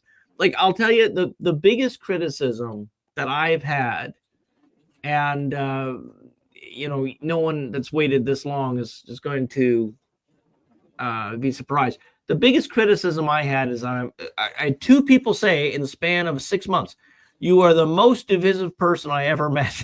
And the hilarious thing is, I don't mean to be, right? I mean, the sense that it just, to me, I joke about it. Like, I'll say, well, so is our Lord, sheep and goats, right? Like, yep, right? Pretty much. But it's like, what I'm saying is, I think God is very forgiving if you truly try to live the first commandment. If you, in your heart of hearts, truly with your whole heart and mind and soul are living that first commandment, there's no weaseling him, right? If you're a Novus Ordo guy that thinks I'm going to go to hell because I'm not administratively in line with Leo, and you truly believe that, and you're kind of obnoxious with me, I mean, God understands what you truly believe, right? But there are people that haven't done the work to have these attitudes. They haven't done their homework. They don't know what they're talking about. So they just spout off these opinions that are unresearched, and then they'll, and then they'll get mad at me when I push back. And it boils down to, I don't believe in postmodern Christianity. So what do I mean by that? I don't believe in the God of Teilhard. I don't believe in a changing God. I don't believe in synodality. I don't believe in communion in the hand. I don't believe that the loaves and the fishes were just a symbol, right? Like Francis taught. I don't believe in open borders, because that goes against what the saints taught and what Leo XIII would intend for the restoration of Christian culture. I don't believe in making democracy, which is unfortunately turning into an Eastern German interpretation of it. I don't believe that can replace our Lord and God. I don't think it can replace the kingship of Christ. And how that all looks, I don't know. I mean, I'm a fan of Leo and Leo XIII and Hilaire Belloc and Chesterton and wise people that hopefully a lot smarter than me in the area of economics and social order. And I'm just trying to be faithful and with God's good help become a saint and help as many people as I can to do that too. So anyway, that's a long-winded answer. I hope Andrew doesn't have to work tomorrow because I'm keeping him up. But yeah, it was a really good question. And I mean, actually, Andrew, I'm so glad that you said it, because maybe, if you think it's something that I should address, guys, like in something a little more dedicated video, then yeah, just email me or comment and just say, hey, can you know? Because that would be helpful. Like, if you guys, sometimes we do this, like there's a pluses and minuses to doing this informal sort of live stream. The plus is that we're shooting the breeze in our living room. The minus is it can end up a dog's breakfast of where we're all going. But if there's something that you think, hey, you know what, even if it was just one sentence, you said this, and I really think we should talk about that, then that's a helpful comment to put on there, because we'll do stuff that's based on your guys' feedback. Right. Anything else, Felix? Or are we gonna? Oh, I will read Breaking Trad, and then we should wrap up. So let everybody go to bed. Yeah, I'll power through these last couple ones. So, yeah, Leo XIV had a woman preach to him and the whole male Roman Curia recently, a sign of things to come, perhaps. Yikes! Yeah, you know what? Okay, Father Breaking Trad. Like last week, I don't know if you. I can't remember. I apologize. I should. It's all one great big long day. Whether you were on air with me last night or last week or not, but that's what I think. There's going to backdoor it in. They'll basically make deaconesses say that they have the same rank and equality with the old order of subdeacon, and then give them preaching faculties. And that's what I would say, that if you belong to traditional communities that are regular, That's what you're going to be facing. And the minute that you refuse them, they're going to freak and they're going to threaten to close your churches. They're going to do nastiness. It's just the way they roll. They have to defile everything they touch. And it's very hard for just an ordinary good Catholic, good Christian person to think that other Christians would treat them this way. But that's what they do. They think in terms of power. And they don't think in terms of zeal for souls. And that's how you know. That's how you know which side they're on, by the way. Do they have a zeal for souls? Okay, so Breaking Trad continues. According to the transcript provided by the Vatican, the Pope referred to the statues as Pachamama. Right. And then he continues here, the name traditionally given to an Andean fertility goddess, which can be roughly translated as Mother Earth. Right. And that's from Catholic News Agency. And Francis often invoked Mother Earth. And the other problem with the Pachamama, so someone brought this up to me. There was apparently a video game that was a Tom Clancy video game. And I don't know which one it was or whatever, but there's a Tom Clancy video game out there that's basically set in South America. They're going after drug lords or something. And apparently in the game, there is Pachamama worship. This was long before Francis was even Pope. This was an old video game. And apparently, I don't know whether we could get screenshots or something of it, but there's this game out there that had them doing the sacrifices of the llama embryos and everything to this goddess of the Pachamama. And apparently it was all there prefigured, all of it. It's kind of weird. Wow, that is kind of weird. I'm actually doing a quick so I guess it's Ghost Recon. Secrets of La Pachamama Easter egg. Something like that. That's interesting. I'm gonna actually do a deeper dive in that.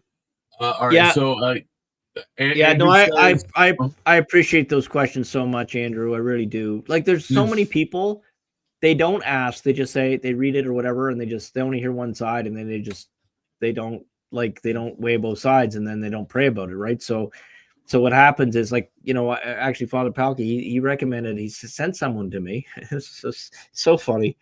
He said, everybody has different quirks, right? Like, I don't like when someone messes with my ribbons and my altar missile. See, I just told you all what to do to me for April Fool's, and I really don't like it. So, but the thing is, it's just my quirk, right? And we all are allowed a few quirks. Well, I have to say, about every 4 to 6 weeks, Felix has been there for it. Andrew might have been here for it. I have to tell them all, don't talk in the chapel. And the reason why I have to say it, I've got old people without hearing aids, and they think they're whispering. They're not whispering. People are trying to pray. And so anyway, a fellow about 40 or so came at recommendation of another priest friend. He comes, and it was one day they all decided to talk. And seriously, this is not a regular thing. But I had to scold them the following week, and Andrew might have been there for it. You might have been there for it, Felix. I had to say, you guys cost us a parishioner with your foolish talking. I said, you get up off your butt, you go to the coffee area. I don't care. Don't interrupt people's praying. Now, I shouldn't have to say that. Now, some of you belong to trad groups. That would never happen. That would never happen in my church. Yes, I understand. But we are trying to bring people to tradition, and we bring people. There are people that are at different stages of spiritual maturity than one another, right? And so the thing is that's why you want a couple. The priest should tell them what's right, and then the people that are further along should model it, and we train them over time. But when someone comes in and they say, well, it's not perfect, I'm not going to come here again. Well, obviously you're not a co-worker in the mission, are you? I mean, you're a consumer. You're a consumer of a product, not a co-worker.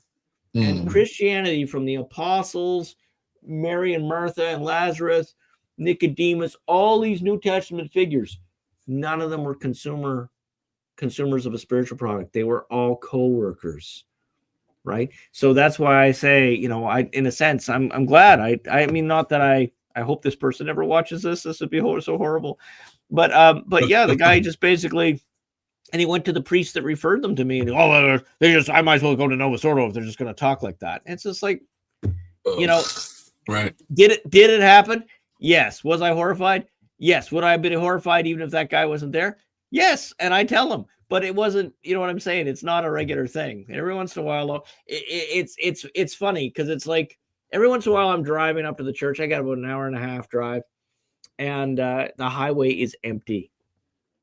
And on those days, I know like for whatever reason. It's not because of a holiday, not, I don't know, moon phase, whatever, I don't know, air pressure. But Right. it's funny, and it's weird because then one mass will sometimes be packed and the other mass won't be, or then they're normally fairly evenly distributed. But every once in a while, there's just something weird, quirky, or I come in and everybody sits on one side of the church. Like, okay, what are you guys doing? Like, Right. I don't know. I don't know what. Maybe it was the air conditioner was zealous. I don't know. Yeah. But it is in a small. So in a small church too, you notice everything. If the grasshopper farts, everybody hears it. Everyone So it's hears like it. it's a little frustrating when you're used to a bigger church. It's, you know, you don't have to deal with that. You have to deal with other things, but you don't have to deal with that. All right. So Lee Good night, closes it Lee. out with good night. Yeah, I think everybody. I think it's a good night. I kept you all 3 hours. Oh yeah. So I was gonna say, everybody who's still here, if you haven't already, please hit like and subscribe. It definitely helps the channel. Of course, sharing it on X or Facebook or whatnot wouldn't hurt either. But we definitely thank you for that. Did you have anything else to say? You want to close this out in prayer, Father? Yeah, I'm going to close this out in prayer. If you know anybody that's that sort of generically supports our mission or the idea, and they want to help with the seminary roof, the link's in the description. That would be a big help because we committed to it, so we hope we can pay for it. We will. Right. But no, there's that, and then the other thing is just a lot of neat things are happening that we'll be announcing soon. So just pray for, again, that God's will be done for all of the church, the Christian church, the community of the baptized, the Catholic family, and then of course our various groups, that basically we all serve God the way he wants to be served. In the name of the Father, and of the Son, and of the Holy Ghost. Amen. God, our Father, creator of all things, you sent your only Son to reconcile yourself with humanity. And you gave us the Holy Ghost, whom we celebrated his coming on and the birth of the church on the holy feast of Pentecost, of which we still are in the octave. We ask you, dear Lord, to send forth your Spirit and grant us an increase in all the sevenfold gifts, and again, always incline our heart to your divine and holy will, so that we may serve you in a pleasing manner. Teach us how to love you. Teach us how to serve you. In the name of the Father, and the Son, and of the Holy Ghost. Amen. God bless you. Thank you so much, and thank you for the great questions. I appreciate the interaction very, very much. Again, if you have topics you want covered, don't be shy about putting them in the comments, and Felix or I will get to it, and it'll go in the bank. God bless you. Have a good night. Good night, everybody.